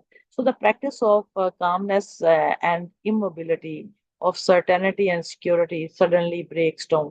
तो आपकी जो प्रैक्टिस ऑफ कामनेस थी, इमोबिलिटी थी, आप बैठे हैं जामद, बैठे हैं आप बड़े पुरसुकून बैठे हैं और कोई मोबिलिटी नहीं है, और सर्टेनिटी और सिक्योरिटी के बारे में आप बिल्कुल, सर्टेनिटी यानी यकीन और सिक्योरिटी के बारे में आप बिल्कुल बैठे हुए हैं कि कुछ नहीं होगा, सडनली ब्रेक डाउन। तो ये फिर सडनली ब्रेक डाउन हो जाता है, या सडनली ये सारी बिल्डिंग धड़ाम से गिर सकती है। New fears and hopes fail without warning, कि नई खौफ आएंगे, नई उम्मीदें आएंगी विदाउट वार्निंग, आपको वार्निंग किए बगैर। ये कोई सुनामी तो नहीं है कि इसका वो प्रेडिक्ट कर लें। तो ये आप कह सकते हैं कि नई उम्मीदें और नए खौफ जो है वो फजा में मंडलाएंगे बगैर आपको वार्निंग दिए। Take charge of human conduct, और वो इंसानी रवैयों का चार्ज संभाल लेंगी। यानी नए फियर्स, और यानी इंसानों को यकदम जब हालात चेंज हो गए तो इंसानों पे गलबा पा लेंगी, फियर्स भी या होप्स भी, विदाउट वार्निंग। तो all this pretty polite techniques, इस तरह की जो कहते हैं टेक्निक्स हैं जिसकी वजह वजह से हम अपनी प्रिडिक्शन करते हैं, made for a well panelled board room are liable to collapse. तो हम ये कहते हैं all this pretty polite techniques made for well panelled board room, जो कि वेल पैनल्ड बोर्ड रूम के लिए बनाई गई थी टेक्निक। या ज़ाहिर है कि वन जो आपका वेल पैनल्ड बोर्ड रूम है उसमें कुछ और होता है, हकीकत में कुछ और होता है, तो वो बिल्डिंग कोलैप्स हो जाएगी। ऑल एट ऑल टाइम्स वेग पैनिक फियर्स, के ऑल टाइम सारे वक्त में एक गैर यकीनी मुबहम पैनिक और फियर, एंड इक्वली वेग एंड अनरीजन होप, और एक तरफ होप है एक तरफ खौफ है, आर नॉट रियली लल्ट, तो वो कोई आपको सूदिंग नहीं देंगे, एंड लाए वो आपको मतलब अनसूद भी नहीं करेंगे, but a little way below the surface, लेकिन आप जो है वो सरफेस से लिटिल बिलो आ जाएंगे, यानी आप जो है वो ज्यादा हाईलाइट नहीं करेंगे। एट ऑल टाइम्स द वेग panic fears and equally vague and unreasoned hopes are not really lulled and lie but a little way below the surface। वो आपको अक्सर जो उम्मीदें और नाउमीदी की फजा जो है वो उसको वो मंडलाती रहेगी, but a little way below surface, लेकिन वो सरफेस में इतनी नहीं आएंगी, यानी उसे लोग ज्यादा हाईलाइट नहीं करेंगे। In summary, expectation of the future profitability of investment project rested on a precarious base of knowledge। तो हम ये समरी ये करते हैं कि ये जो हमने फ्यूचर की प्रॉफिटेबिलिटी के बारे में जो एक्सपेक्टेशंस हैं फ्यूचर प्रोजेक्ट्स के बारे में, वो रेस्ट करते, यानी कि वो तकिया करते हैं, वो डिपेंड करते हैं प्रिकेरियस बेस यानी खतरनाक किस्म की बेसिस के ऊपर, खतरनाक नॉलेज की खतरनाक बेसिस के ऊपर। And Keynes felt that such expectation could shift frequently। Keynes का मतलब है कि एक्सपेक्टेशन तो लम्हा लम्हा बदलती रहती हैं, एट टाइम्स ड्रास्टिकली, कभी कभी ये बहुत तेजी से बदलती हैं, in response to new information and events. नई इंफॉर्मेशन और नए इवेंट के बारे में बाज दफा ये बहुत तेजी से बदलती रहती हैं। So under the Keynesian system, investment, हमने कहा कि कंजम्पशन स्टेबल फंक्शन है, इन्वेस्टमेंट वोलेटाइल है, लेकिन इन्वेस्टमेंट जो है वो हम ये कह सकते हैं कि ऑटोनमस पार्ट है, ये ड्यूस नहीं है। और एग्रीगेट डिमांड का और इन्वेस्टमेंट जो है वो दो चीज़ों पे डिपेंड करती है, एक इंटरेस्ट रेट पे, फ्यूचर प्रॉफिटेबिलिटी ऑफ प्रोजेक्ट्स पे। तो हमने कहा कि इंटरेस्ट रेट को क्योंकि अभी हमने स्टडी नहीं किया, हम उसको इग्नोर करते हैं, हम सिर्फ ये कहते हैं कि एक्सपेक्टेशन पे बेस करता है। फिर हमने देखा कि एक्सपेक्टेशन बजाते खुद जो है वो जिन पैरामीटर्स पे सेट की जाती हैं वो they are liable to change, and sometimes expectation change rapidly. तो जिसकी वजह से आप कह सकते हैं कि वोलाटाइल फैक्टर है ये आपकी इन्वेस्टमेंट में चेंजेस जो है वो गाहे बगाए एक्सपेक्टेशन की बेस पे आती रहेंगी। जैसे जैसे एक्सपेक्टेशन बदलेंगे आपके इन्वेस्टमेंट के लेवल भी चेंज होते रहेंगे। सो हम ये कह सकते हैं consequently investment demand was unstable. ये मैंने बड़ा मोटा करके और बोल्ड करके इसलिए लिखा है कि कंजम्पशन, हमने नतीजा निकाला है कि consumption is the stable function of आपकी जो है वो एग्रीगेट डिमांड, और लेकिन investment is the unstable function of aggregate demand. अब हमने दो चीजें तो पढ़ ली हैं, अब हम अगला पढ़ते हैं तीसरा, y is equal C plus I plus G. तो अब जी की बारी है, गवर्नमेंट स्पेंडिंग एंड टैक्सेस। ये हम गवर्नमेंट की फिस्कल पॉलिसी की बात करते हैं। Government spending is the second element of autonomous expenditure. Consumption जो है वो इंड्यूस्ड एक्सपेंडिचर था, इन्वेस्टमेंट भी एक इंड्यूस्ड। तो इन्वेस्टमेंट का इंड्यूस्ड पार्ट ऑटोनमस जो एक्सपेंडिचर है उसमें गवर्नमेंट एक्सपेंडिचर जो है वो दूसरा पार्ट है उसका। यानी पहला इन्वेस्टमेंट था, ऑटोनमस एक्सपेंडिचर, और दूसरा क्या है आपका गवर्नमेंट की expenditure. Government spending is assumed to be controlled by the policy maker and therefore does not depend directly on the level of income। ये बात याद रखें, ये मैंने ग्रीन लिखा है कि गवर्नमेंट की जो स्पेंडिंग है उसके बारे में दो बातें याद रखें कि ये पॉलिसी मेकर की कंट्रोल में है। पॉलिसी मेकर जब चाहें इसको बढ़ा सकते हैं, जब चाहें इसको कम कर सकते हैं। यानी it is an at the hand of, in the hands of the policy makers. अगर वो पॉलिसी मेकर के हाथ में है तो फिर वो डायरेक्टली इनकम से उसका कोई ताल्लुक नहीं। ठीक है, तो इसका मतलब it is independent of, so consumption dependent on the income, Y D. ठीक है, C is function of ID. ठीक है। आप दूसरा हमने कहा कि जी इन्वेस्टमेंट जो है वो एक्सपेक्टेशन पे डिपेंड करता है और रेट ऑफ इंटरेस्ट पे करता है, यहाँ भी इनकम नहीं है तो ऑटोनमस कहलाता है। इसी तरह गवर्नमेंट एक्सपेंडिचर जो है वो पॉलिसी मेकर के फैसलों पे डिपेंड करता है, इसलिए इसका भी इनकम के साथ ताल्लुक नहीं है, इसलिए ये भी ऑटोनमस है। अब आपसे पूछा जाए कि why government expenditures are called autonomous, तो आप इसका जवाब क्या देंगे?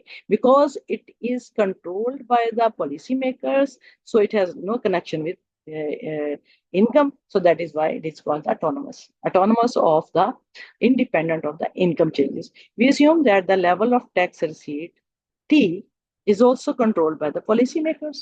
जैसे g गवर्नमेंट कंट्रोल करती है वैसे t भी गवर्नमेंट कंट्रोल करती है, and is a policy variable, तो ये भी पॉलिसी वेरिएबल है। तो g and t are the policy variables and are controlled by the government। So a more realistic assumption is that policy maker sets the tax rate। हम इसको realistic consumption assumption ये कहेंगे कि policy maker tax की कोई शर्म करते हैं, and tax receipts very with income. तो टैक्स रिसीट जो है वो इनकम के साथ साथ वेरी करते हैं। अगर आपने 5% कहा है 1,000 का तो 5% और होगा, और 10,000 का 5% और होगा, और 1,00,000 का 5% और होगा। तो हम ये कह सकते हैं कि tax receipt very with income. तो आपकी जो टैक्स रिसीट है, जो टैक्स गवर्नमेंट हासिल करेगी, वो आपकी इनकम के साथ साथ वेरी करेगा. This assumption would complicate our calculation but would not change the essential calculations. Conclusions: more complex tax structures are discussed fairly. लेकिन हमने यहाँ पर जो ये फर्ज किया है, गवर्नमेंट टैक्स का रेट मुकर्रर करती है और उस रेट की का असर जो है वो हर एक की इनकम का कितना हिस्सा लेना है. तो जाहिर है कि आपके इनकम के लेवल पर आप पैसा गवर्नमेंट के जमा कराएंगे. तो 5% वाला थोड़ा पैसा जमा होगा, जाहिर उसका 5%, अगर 1,000 इनकम है, मैं वैसे ही कह रही हूँ, अगर 10,000 तो उसका 5% ज्यादा होगा, तो 1 लाख का ज्यादा होगा, 1 करोड़ का ज्यादा होगा. तो इसलिए हम ये कह सकते हैं कि टैक्स के बारे में रियलिस्टिक अजम्पशन, ये हमें पॉलिसी मेकर जो टैक्स रेट मुकर्रर कर देते हैं और फिर टैक्स की रसीद जो है वो रेट की वजह से टैक्स की रसीद from person to person vary करती है, जैसे जैसे उसकी इनकम वेरी करती है. अब हम देखते हैं कि we now have all the elements needed to determine equilibrium income. चले शुक्र है कि हमने y is equal to closed economy के तमाम एलिमेंट्स पढ़ लिए हैं. y is equal to c plus i plus g. Now we say that the first form of the condition for the equilibrium level of income is, क्योंकि हमारा determining the equilibrium level of income red colour में हमने लिखा हुआ है कि ये हमारा जो है वो ऑब्जेक्टिव था कि हमने ये मालूम करना था. तो हमारे ये पास इक्वेशन आती है y is equal to e is equal to c plus i plus g. Equilibrium income Y is endogenous variable, आपका जो y है वो इक्विलिब्रियम इनकम है, इसको क्या कहेंगे, ये एंडोजिनस वेरिएबल है.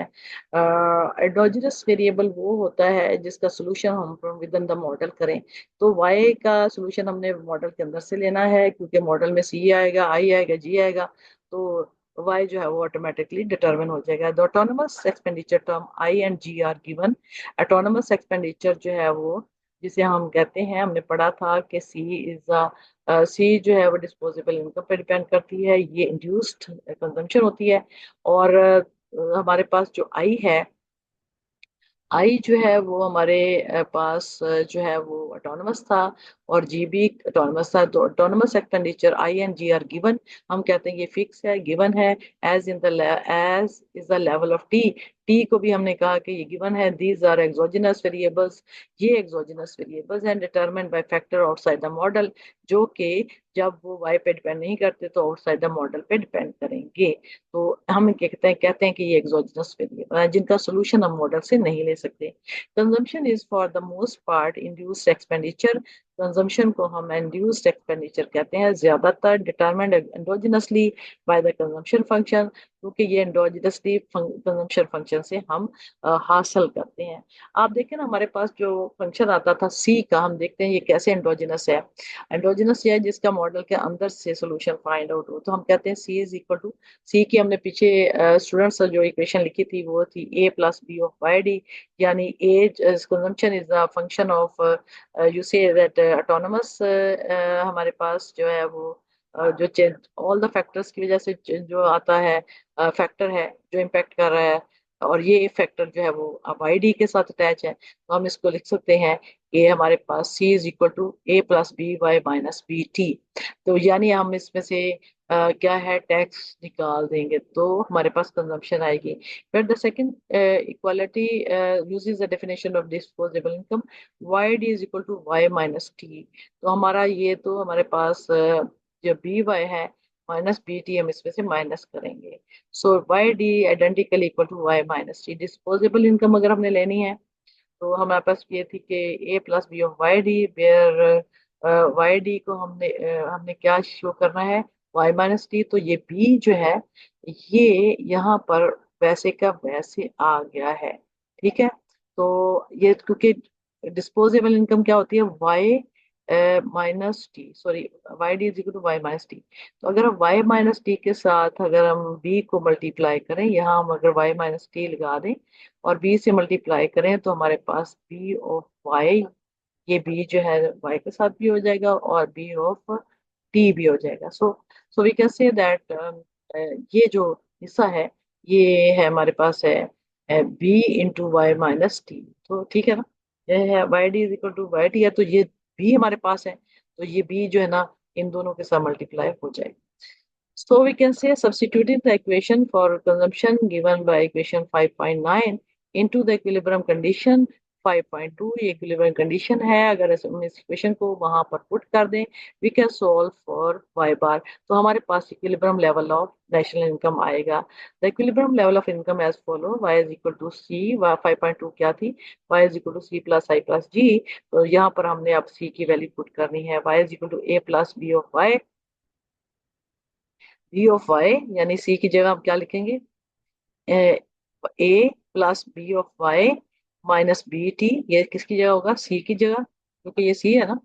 तो यहाँ पर है ना जो सी, तो अब ये सी ये सारा ये वाला आ जाएगा, क्योंकि हमने सी को यहाँ कैलकुलेट कर दिया है कि C is equal to A plus B of Y minus B T. और ये एज इट इज आई आ जाएगा, जमा हो जाएगा, और as it is government expenditure आ जाएगा। तो हमारे पास y की ये इक्वेशन आई। अब हमने इक्विलिब्रियम लेवल फाइंड आउट करना है। अब हम क्या करेंगे कि हमने जो y वैल्यूज हैं हमारे पास, हम उनको लेफ्ट हैंड साइड पे ले जाएंगे, तो हमारे पास आएगा y minus B of Y, Y, और ये हो जाएगा हमारे पास बी ऑफ वाई इधर जाके माइनस हो जाएगा, तो सॉरी।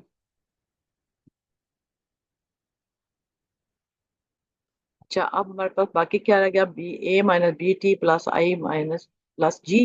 तो हमारे पास यहाँ y कॉमन आ गया, 1 - बी और ए minus B T plus I plus G. तो अब हम क्या करें, क्योंकि हमने इक्विलिब्रियम इनकम का लेवल लेना है, तो ये वाला जो 1 - बी है इसको हम राइट साइड पे ले आएंगे, तो ये y बार किसके बराबर होगा, 1/1 ये 1 - बी उधर जाके 1/1 - बी हो जाएगा, तो ये हो जाएगा, ज़ाहिर है उलट हो जाएगा, और ये हमने इसे ब्रैकेट के अंदर लिख देते हैं, a minus bt plus I plus g. Where figure depicts determination of equilibrium income. Income is so this is by bar, which shows the equilibrium level of income. तो ये बात, अगर आपको पूछे कि equilibrium level of income कितना है three sector economy का, तो इसका फॉर्मूला हमेशा याद रखें, B into A minus BT plus I plus G. So income is measured along the horizontal axis and the component of aggregate demand are measured along the vertical axis. The 45-degree line is drawn to split the positive quadrant of the graph.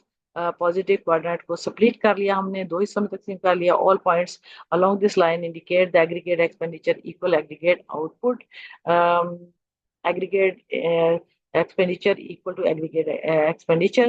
The value of the variable measured on the vertical axis c plus I plus g, तो vertical पे हमने ये लेना है, is equal to the value of the variable measured on the horizontal axis y. सो आपकी जो aggregate demand income के बराबर है। The consumption function c is equal to a plus B of Y D is shown on the graph and we have also plotted c plus I plus G और aggregate expenditure E schedule which is obtained by adding the autonomous expenditure component, investment and government spending. So to consumption spending at each level of income is because autonomous expenditure component IG do not depend directly on income. The C plus I plus G schedule lies above the consumption function by a constant amount. So हमें ये सिर्फ मैंने इसलिए पढ़ा कि मैं आगे जाकर खुद आपको एक्सप्लेन करती हूँ। तो स्टूडेंट उन्होंने कहा कि यहाँ पर हमने C प्लस आई प्लस जी लिया, सी आई और जी, यहाँ इनकम लिया। ये हमारी 45 डिग्री लाइन है। जो 45 डिग्री लाइन की खसूसियत ये है कि ये आपका पॉजिटिव जो क्वाड्रेंट बना हुआ है, पॉजिटिव वाई और एक्स, ज़ाहिर है इसके कितने क्वाड्रेंट है, चार है। तो जो आपका ये क्वाड्रेंट है ये इसको दो हिस्सों में तकसीम करता है। जब ये हम इसको दो हिस्सों में तकसीम करते हैं तो इसका मतलब ये हुआ, ये थोड़ा सा नीचे आ गया, इस वजह से ऊपर होना चाहिए थोड़ा सा। तो इसका मतलब ये है कि जितनी चेंज आपकी इनकम में आती है उतनी सी प्लस आई प्लस जी में आती है। तो हम ये कह सकते हैं कि ये हमारा जो ये जो लाइन हमने खींची है ये है सी कंजम्पशन की लाइन। पहले सबसे पहले हमने जो हमारे एग्रीगेट डिमांड के कंपोनेंट हमने थ्री रखे हुए हैं ना यहाँ पर, Y equal C plus I plus D. तो सबसे पहले हम सी को लेते हैं, फिर देखते हैं कि सी के अंदर कुछ ऐड करें तो जाहिर है कि वो ऊपर लाइन शिफ्ट होगी। तो हमारे पास जो है वो क्या है, C plus A plus B of Y D है, ये कंजम्पशन है। जो कि हमने पहले भी कहा था कि ये हमारा जो है वो पॉजिटिवली स्लोप तो है, लेकिन यहाँ पर ए माइनस बी टी हमने कंजम्पशन की जो इंटरसेप्ट लिया है, जब हमने खाली डिस्पोजेबल इनकम के बगैर लिया था तो ए और प्लस बी और वाई डी हमने जो लिया था उसमें टैक्स नहीं शामिल थे। तो ए में से हमने अब बी टी टैक्स निकालने हैं, तो इंटरसेप्ट इसका ए नहीं होगा बल्कि ए माइनस बी टी, यानी जो आपकी और अदर फैक्टर्स हैं उसमें से हमने टैक्स भी निकाल देना है। तो आपके पास जो है वो आपके पास डिस्पोजेबल का इनकम का जो है वो इंटरसेप्ट आ जाएगा। अब उसके बाद हमारा ये जो लाइन है, ये हमारी ई है, एग्रीगेट एक्सपेंडिचर है, जो सी प्लस आई प्लस जी को शो करते हैं। यानी इसमें ये वाला हिस्सा भी शामिल होगा। आई और जी कांस्टेंट है। जब हम किसी भी फंक्शन में कांस्टेंट वैल्यू ऐड करते हैं तो फंक्शन ऊपर शिफ्ट हो जाता है, लेकिन पैरेलल रहता है। ये बात आप याद रखें कि अगर हम किसी भी वेरिएबल के अंदर कोई चीज कांस्टेंट शामिल करें हर पॉइंट पर, तो हमें जो कर्व मिलेगा वो पैरेलल मिलेगा। तो हमने फर्स्ट किया था आई और जी कांस्टेंट है, we keeping them fix, so that is why C के अंदर जब आई और जी जमा करेंगे जो कांस्टेंट है, तो आपका ये कर्व जो है वो पैरेलल शिफ्ट होगा। तो इसलिए हमने ये वाला हिस्सा किस क्या था, ये तो सी है ना ये वाला, तो यहाँ से लेके यहाँ तक क्या है, आई प्लस जी, ये सी है ना। तो ऊपर वाली लाइन जब आई और जी को जमा किया तो डेफिनेटली ये हिस्सा आई और जी को शो कर रहा है, ये जो बड़ा हुआ है हर पॉइंट पर। और यहाँ पर आपकी जो स्लो आपकी जो इंटरसेप्ट है वो टोटल हो जाएगा, जिसमें कंजम्पशन का तो ये हिस्सा तो शामिल होगा, ए माइनस बी टी, और प्लस आई और जी भी इसकी क्योंकि कांस्टेंट है, ये भी इसकी जो है वो आपके इंटरसेप्ट में आ जाए। तो यहाँ पर इक्विलिब्रियम लेवल ऑफ इनकम हमने हासिल किया है। ये देख लें आप पीछे, ये हमारे पास 1/1 - B, A minus B T plus 1 plus G. तो ये हमारे पास जो है वो आपकी इंटरसेप्ट आता है। So, ये आपका इंटरसेप्ट जो है वो लार्जर आ गया। तो यहाँ पर आप इंटरसेप्ट और ये स्लोप है, ये भी को शो करता है, यानी स्लोप को शो करता है। तो ये हमारा जहाँ पर परपेंडिकुलर जाए तो ये हमारे पास जो है वो क्या आता है कि Y bar equilibrium level of income आता है। अब अगले उसमें अगर हम चले जाएं तो हमारे पास बड़ी अच्छी चीज है कि केन्स ने जो इक्विलिब्रियम लेवल ऑफ इनकम दिया था, उसके लिए दो से कंडीशन दी थी कि y is equal to C plus I plus G हो जाए, यानी एग्रीगेट एक्सपेंडिचर आपके एग्रीगेट इनकम के बराबर हो जाए। दूसरा उसने ये दिया था कैलकुलेशन, अगर आपको याद है हमने पीछे कैलकुलेट किया था कि दूसरी आइडेंटिटी ये दी थी कि सेविंग इन्वेस्टमेंट के बराबर होने चाहिए। तो हमारे पास यहाँ पर वाई है, वाई एज इट इज है, और यहाँ पर आई है, जी है, और एस और टी है। आई और जी का तो इनकम के साथ कोई तल्लक नहीं है, इसलिए आई और जी जो है वो इसका जो कर्व है वो लाइन बनता है, पैरेलल लाइन बनता है। यानी इनकम में कोई भी चेंज आ जाए तो आपका आई इन्वेस्टमेंट और गवर्नमेंट एक्सपेंडिचर का कर्व जो है वो आपकी ये अनलिमिटेड यानी कि हो रहा है इंफिनिटी की तरफ, जिसे हम कहते जाते। तो आपका जो आई और जी जो है वो उसमें इनकम के आने से कोई चेंज नहीं होगी, यानी ऊपर शिफ्ट नहीं होगा। हमने पहले ही कहा है कि they are independent of the level of income. तो दूसरा रह गया एस और टी। तो हमारा ये कर्व है सेविंग और टैक्सेशन। मैंने कहा था कि इसको हम कहते हैं ये लीकेजेस हैं। तो ये जो हमारा सेविंग का कर्व भी पॉजिटिवली स्लोप तो था इनकम के साथ, टैक्स भी इनकम के साथ बढ़ेंगे, सेविंग भी इनकम के साथ बढ़ेगी। और यहाँ हमने नेगेटिव जो स्लो को रखा है इंटरसेप्ट, वो वही है जैसे हम सेविंग का जो इंटरसेप्ट था नेगेटिव, तो उसी सेविंग में इनकम आपका टैक्स जमा हुआ, तो इसलिए ये बेस इसकी नेगेटिव रहेगी। तो जहां पर से ये परपेंडिकुलर ऊपर से गिराएंगे तो आपकी सेविंग जो है वो S plus T is equal to I plus G हो जाएगा। तो यहाँ पर इक्विलिब्रियम लेवल वाई बार आ जाएगा। अब मैं इसका नतीजा ये निकालती हूँ कि एस प्लस टी जो है वो लीकेजेस हैं, और आई जो है वो हमारे पास समझ लो कांस्टेंट है। तो हमारे इस कांस्टेंट के ऊपर जो है वो ये एस टी जहाँ उसे इंटर करेगा सेट, तो वहीं से हमारे पास equilibrium level of national income आ जाएगा। तो इन दिस वे एक इक्विलिब्रियम नेशनल इनकम का ये है, एक इक्विलिब्रियम ये है। As shown in figure, the line plotting these, so the upward sloping S and T मैंने सारा explain कर दिया है आप।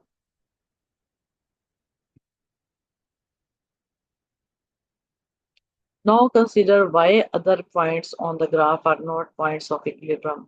क्वेश्चन ये होता है कि इन ग्राफ के ऊपर अदर पॉइंट्स इक्विलिब्रियम के पॉइंट्स क्यों नहीं होते हैं। तो consider a level of income below y bar, अगर हम वाई बार से नीचे इनकम ले लें, लाइक हमने वाई 1 ले लिया, तो फिर क्या होगा? देखते हैं। For example the point marked Y L, L Y 1 या वाई एल है, वाई एन है, 1 है, sorry. So in figure 5.5a, a level of income equal to YL generates consumption as shown along the consumption function. So when this level of consumption is added to the autonomous expenditure, I plus G aggregate demand exceeds income. तो हमने ये कहा था यहाँ के पहले तो अगर हम पॉइंट इस पे लें तो हम देखते हैं कि हमारे पास जो है वो C is equal to A plus B of Y है।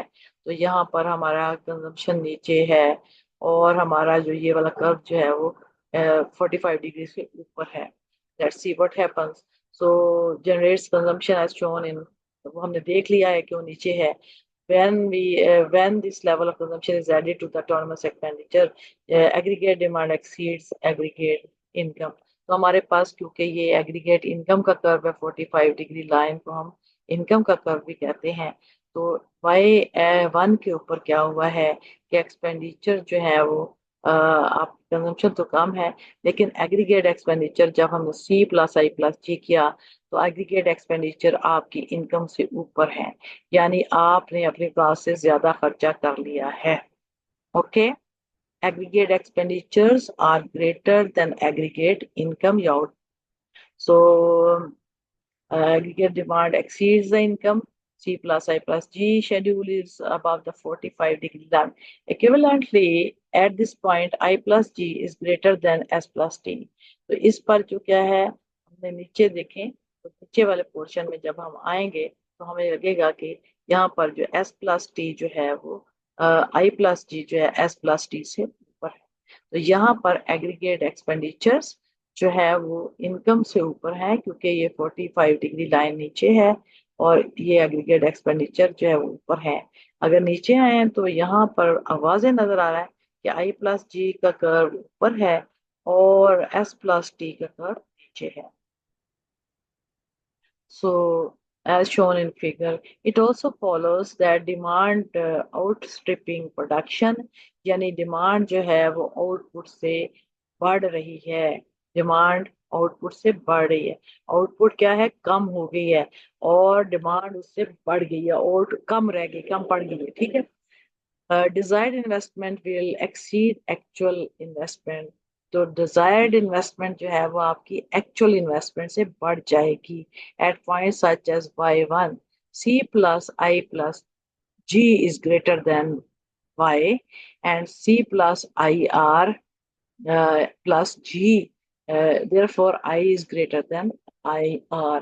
यानी आपकी जो आपकी Y1 ये बताती है कि आपके एग्रीगेट एक्सपेंडिचर एक्सीड कर गए हैं एग्रीगेट इनकम से, तो एक्चुअली जो आपका C प्लस आई प्लस जी है, यानी आपकी जो डिजायर एक्सपेंडिचर है वो आपकी जो है वो एक्चुअल एक्सपेंडिचर यानी I C plus I R plus G से बढ़ गए हैं। तो इस इक्वेशन दोनों में फर्क क्या है, यहाँ पर आई जो है वो आपकी जो है वो एक्सपेंडिचर जो आपने इन्वेस्टमेंट एक्सपेंडिचर्स हैं, जो कि हमारे ये कहते हैं कि एक्चुअली हम ये कह सकते हैं कि आपकी अनइंटेंडेड इन्वेस्टरी जो है वो इन्वेंट्री शॉर्टफॉल हो जाएगी, क्योंकि आपके एक्सपेंडिचर आपके डिजायर्ड एक्सपेंडिचर रियलाइज या एक्चुअल एक्सपेंडिचर से बढ़ जाएंगे। तो इन सारे में सी भी वही है, सी भी वही है, आई भी वही है, सॉरी जी भी वही है, आई भी वही है। फर्क क्या है आई और आई आर का, यहाँ है डिजायर्ड इन्वेस्टमेंट आपकी आपकी रियलाइज्ड इन्वेस्टमेंट एक्चुअल इन्वेस्टमेंट से बढ़ जाएगी। तो क्या होगा, अनइंटेंडेड इन्वेंट्री सॉरी आपकी जो है वो आपकी डिजायर्ड इन्वेस्टमेंट आपकी रियलाइज से बढ़ जाएगी। तो आप there will be unintended inventory shortfall. तो जब आप अपने अखराजात बढ़ा देंगे तो इन्वेंट्री में चीजें कम पड़ जाएंगी at such point below Y bar. तो वाई बार से नीचे आपकी इन्वेंट्री कम पड़ जाएगी और therefore a tendency for output rise. तो फिर आप जब इन्वेंट्री जो है वो आपकी खत्म होगी, स्टोर हाउसेज में चीजें सारी बिक गई, तो मैसेज जाएगा जी चीजें नहीं, चीजें जो है वो और लाई जाए, डिमांड बढ़ गई है तो आप फिर अपनी आउटपुट को बढ़ाएंगे। तो in this way the there is a great concept here. Keynes ने कहा था, इसको उसने जो है वो क्या इन्फ्लेशनरी गैप भी कहते हैं, कि आपकी जो एक्सपेंडिचर जो है वो ऊपर चले जाएं और आपकी जो आउटपुट है, आपकी जो टोटल आउटपुट है या इनकम है वो नीचे रह जाए। तो इस हाल में ये फर्क किसकी वजह से गया कि आपकी डिजायर्ड लेवल ऑफ इन्वेस्टमेंट, बाकी तो सारी इक्वेशन में कोई चेंज नहीं आएगी, डिजायर्ड लेवल ऑफ इन्वेस्टमेंट आपके एक्चुअल इन्वेस्टमेंट से या रियलाइज्ड इन्वेस्टमेंट से बढ़ जाएगी, स्टोर हाउस खाली हो जाएंगे, फिर नई डिमांड पैदा होगी, फिर आप चीजें बनाएंगे, फिर मुल्क में इकोनॉमिक एक्टिविटी जनरेट होगी। Conversely at levels of income above Y bar, अगर हम इसको उलट ले लें कि वाई बार पे क्या होगा, इसी फिगर में आउटपुट विल एक्सीड डिमांड, तो अब हम इसको यही से शो करते हैं कि इसके नीचे वाले लेवल पे अगर हम इधर ले आए, तो इधर क्या होगा कि आउटपुट जो है वो इक्विलिब्रियम आउटपुट से बढ़ जाएगी, तो हमारी लेवल जो है ना यहाँ पर, यानी आपकी आउटपुट ऊपर रह जाएगी और आपके एग्रीगेट एक्सपेंडिचर नीचे रह जाएंगे, जिसे वो डिफ्लेशनरी गैप कहता है। तो आपकी जो एक्सपेंडिचर जो है वो नीचे रह जाएंगे, जिसकी वजह से हम कह सकते हैं उलट सिचुएशन होगी कि आपकी जो सी प्लस आई प्लस जी जी है, यानी ये जो पहले इधर हमने रखा था, अब इधर हमारा ये शिफ्ट हो गया, उलट हो गया। आपकी C Y is identically equal to C plus I R plus G. आपकी रियलाइज्ड इन्वेस्टमेंट जो है is greater than the actual investment, therefore there will be a tendency for output to fall, output कम हो जाएगी। It is only at Y bar that output is equal to aggregate demand. सिर्फ और सिर्फ जो है वो बाय बार एक ऐसा इनकम का पॉइंट है जो कि इक्विलिब्रियम आपको देगा, क्योंकि यहाँ पर आपकी आउटपुट और एक्सपेंडिचर दोनों बराबर हैं। अगर आपके एक्सपेंडिचर बढ़ जाएंगे या आउटपुट एक्सपेंडिचर से बढ़ जाएगी तो ये डिसइक्विलिब्रियम में इकोनॉमी चले जाएगी। So you can say it only y bar that output is equal to aggregate demand. So where output is equal to aggregate demand, there is a equilibrium level of national income. There is no unintended inventory. इसमें कोई भी unintended यानी कि intention के बाहर जो inventory है वो शॉर्टफॉल नहीं होगा, ना ही इन्वेंट्री के ढेर लगेंगे, एक्यूमुलेशन होगी, and consequently no tendency for output to change, तो आउटपुट भी चेंज नहीं होगी। Returning to our expression for equilibrium income, equation 5.14, we can rewrite this equation in a form that gives the essence of Keynes' view of income determination. अगर हम उसी को करें तो हमारे पास जो है वो एक नया केन्स का जो एक्सप्रेशन हमें आएगा इनकम डिटर्मिनेशन का। हम कहेंगे Y bar is equal to 1/1 - B into A minus B T plus I plus G. तो वाई बार में इज इक्वल टू, ये आपका ऑटोनमस एक्सपेंडिचर मल्टीप्लायर, ये आपका जो है वो 1/1 - बी है। इसको वो कहता है ये जो आपको पता है के इज इक्वल टू 1/1 - बी होता है मल्टीप्लायर का फॉर्मूला। तो ये जो आपका ऑटोनमस एक्सपेंडिचर का मल्टीप्लायर है, ठीक है, 1/1 - B, 1/1 - B autonomous expenditure multiplier. Autonomous हमारे कौन से थे, कंजम्पशन से थे, और हमने मल्टीप्लाई किया क्योंकि ये जो साथ जुड़ा होता है ये मल्टीप्लाई हो रहा है, तो हमने क्या किया, ऑटोनमस एक्सपेंडिचर्स हमारे जो है वो, ये B A B T I और जी, ये ऑटोनमस एक्सपेंडिचर, सॉरी ये कंजम्पशन नहीं है, आई एम सॉरी, ये ऑटोनमस एक्सपेंडिचर मल्टीप्लायर जो कि आपका कंजम्पशन यानी आपका कंजम्पशन की वजह से, इन्वेस्टमेंट की वजह से होता है।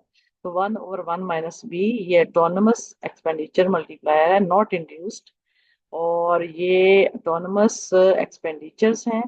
जब ऑटोनमस एक्सपेंडिचर्स मल्टीप्लायर को ऑटोनमस एक्सपेंडिचर से ही मल्टीप्लाई कर देंगे तो हमारे पास नेशनल इनकम का लेवल आ जाएगा। तो इसको अब आपने ये नहीं देखना कि ये इंड्यूस्ड है, ये कंजम्पशन नहीं है, ये आपकी ऑटोनमस एक्सपेंडिचर।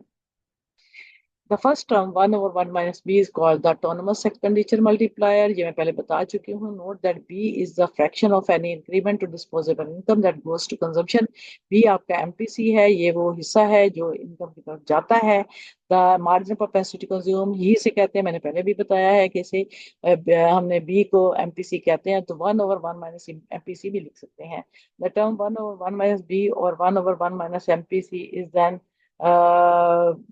डिवाइडेड 1/बाय fraction.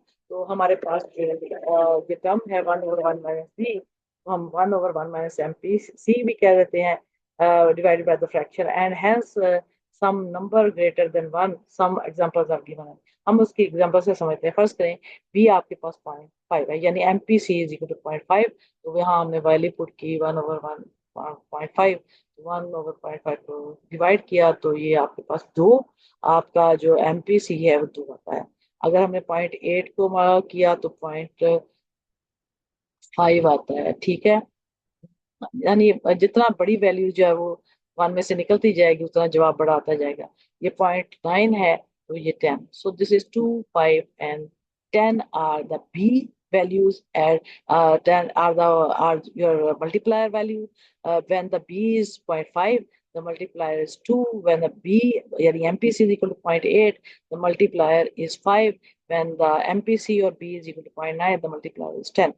We call the term autonomous expenditure multiplier because every dollar of autonomous expenditure is multiplied by this factor to get its contribution to equilibrium income. तो ये मैंने बता दिया है कि आपने जो है वो मल्टीप्लायर टाइम्स कंपोनेंट जो आपका जो इक्विलिब्रियम लेवल ऑफ इनकम है वो ऑटोनमस एक्सपेंडिचर का मल्टीप्लायर है, और ये आपके ऑटोनमस एक्सपेंडिचर हैं, इससे मल्टीप्लाई करके आपके पास equilibrium level of national income आता है। So now we have 2 slides left. I have to complete. The second term is expression is the level of autonomous expenditure. We have already discussed 2 elements: autonomous expenditure, investment I, and government expenditure G है. The first 2 term A and minus BT require a few words of explanation. ये तो हमारा clear है कि I और G हमने बार बार कह रहे थे कि ये autonomous expenditure है और ये constant है। अब सवाल पैदा होता है A और माइनस BT क्या है। So this term measure the autonomous component of consumption expenditure A. Consumption expenditure का autonomous हिस्सा A है, and autonomous effect of tax collection on aggregate demand. Autonomous ये positive effect करता है, और जो आपका autonomous effect of tax collection on aggregate demand है ये minus BT है। autonomous ये क्या है? autonomous effect of tax collection on aggregate demand.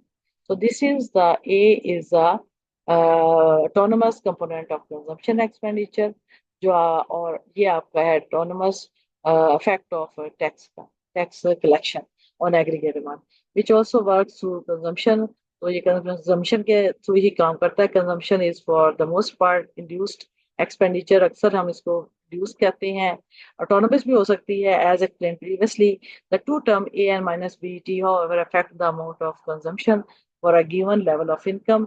तो आपकी ए और बी टी जो है वो आपकी अमाउंट ऑफ कंजम्पशन को अफेक्ट करती हैं with the level of income. In terms figure 5.5, they determine the height of consumption function. ये consumption function की height को डिफाइन करते हैं। देखते हैं, जितना बड़ा ये होगा उतनी बड़ी हाइट इसकी। ठीक है, तो height of the consumption function like G and I, they affect the amount of aggregate demand. G और I की तरह ये भी aggregate demand को affect करते हैं for a given level of income, जब आपका income दिया गया हो, rather than being themselves directly determined by the income, बल्कि वो जाते खुद जो है वो income से मुतासर नहीं होते। They are thus appropriately included as autonomous factor। ये autonomous factor हैं जो कि aggregate demand को affect करते हैं। Keynes theory in this simplest form can be stated as follow। तो हम Keynes की थ्योरी इस सिस्टम सिंपलेस्ट में ऐसे बयान कर सकते हैं: consumption is a stable function of income. इसको स्टूडेंट आप गौर से अब सुन लें कि कंजम्पशन जो है वो मैं लुबेलबाब बयान कर रही हूँ कि कंजम्पशन जो है वो एक स्टेबल फंक्शन ऑफ इनकम है, दैट इज एमपीसी स्टेबल।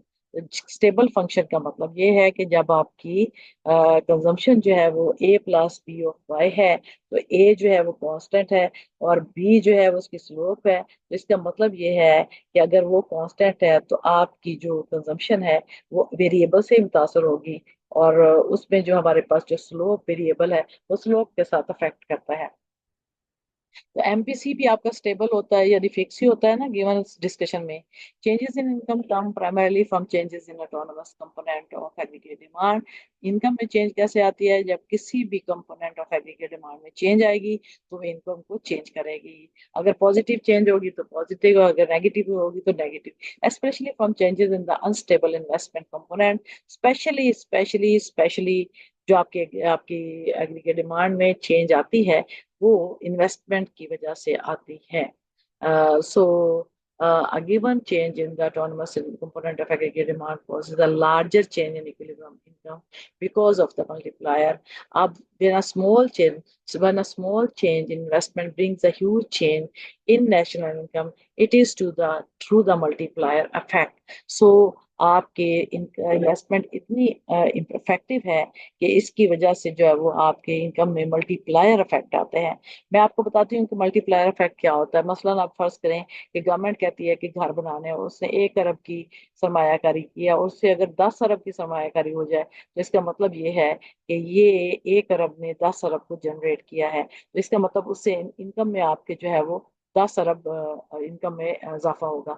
उसकी वजह क्या है कि जब आप घर बनाते हैं तो उसमें मेजर 40 से भी ज्यादा इंडस्ट्री इन्वॉल्व है। लाइक आपकी जाहिर है आपकी जो है वो रियल एस्टेट की उसमें शामिल है। फिर उसके बाद आप ईंटें हैं और बजरी है, सीमेंट है और इलेक्ट्रॉनिक्स का सामान है।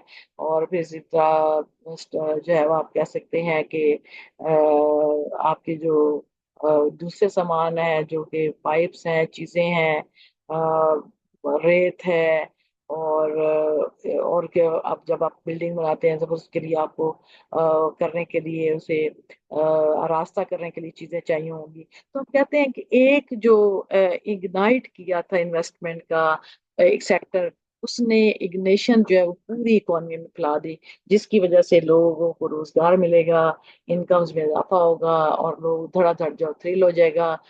मजदूरों को इनकम मिलेगी, वो बाजार में आएंगे, चीजें और प्रोड्यूस होंगी, तो एक मल्टीप्लायर इफेक्ट होता है। Equation 5.5 makes it clear that the absence of government policies to stabilize economy, income will be unstable because of the instability of the investment. उसे कहा कि अगर एब्सेंस होगी गवर्नमेंट की पॉलिसी की टू स्टेबलाइज इकोनॉमी, अगर एक, अब देखें यहाँ पर हमने नतीजा ये निकालना है कि केन्स जो है वो फिस्कल पॉलिसी के रोल को कितनी इंपॉर्टेंट रहता है। वो कहता है कि आपका जो इन्वेस्टमेंट है बहुत वोलाटाइल है और ये आपकी ज्यादातर आपकी इनकम के अंदर चेंज भी यही लाता है। लेकिन अगर गवर्नमेंट अपनी पॉलिसीज ना बनाएगी इकोनॉमी को स्टेबलाइज करने के, तो इनकम क्या होगी? वो अनस्टेबल हो जाएगी, क्योंकि आपकी इन्वेस्टमेंट स्टेबल नहीं रहेगी। अगर आपकी इन्वेस्टमेंट स्टेबल नहीं होगी तो इनकम भी स्टेबल नहीं होगी। From equation 5.15 one can also see that by the appropriate changes in government spending, जब गवर्नमेंट की स्पेंडिंग में अप्रोप्रिएट चेंजेस आती हैं और टैक्सेस में आती हैं, the government counteract the effects of shift in investment. तो गवर्नमेंट जो है वो इन्वेस्टमेंट के अंदर जो है वो counter effect counter counteract the effects of shift in investment, तो वो शिफ्ट इन इन्वेस्टमेंट को काउंटर एक्ट करती है। वो कैसे? appropriate changes in G and T would keep the sum of the terms in parentheses, कि अगर जी और टी में जो चेंजेस आएंगी तो जो सम इन parentheses है, autonomous expenditure constant even in the face of undesirable changes in the investment। तो आपकी जो है वो उसके बावजूद भी जो है उसमें कांस्टेंट रहेगी, even in the face of undesirable changes in the item. जब इसमें चेंजेस आएगी इसके बावजूद ये कांस्टेंट रहेगी।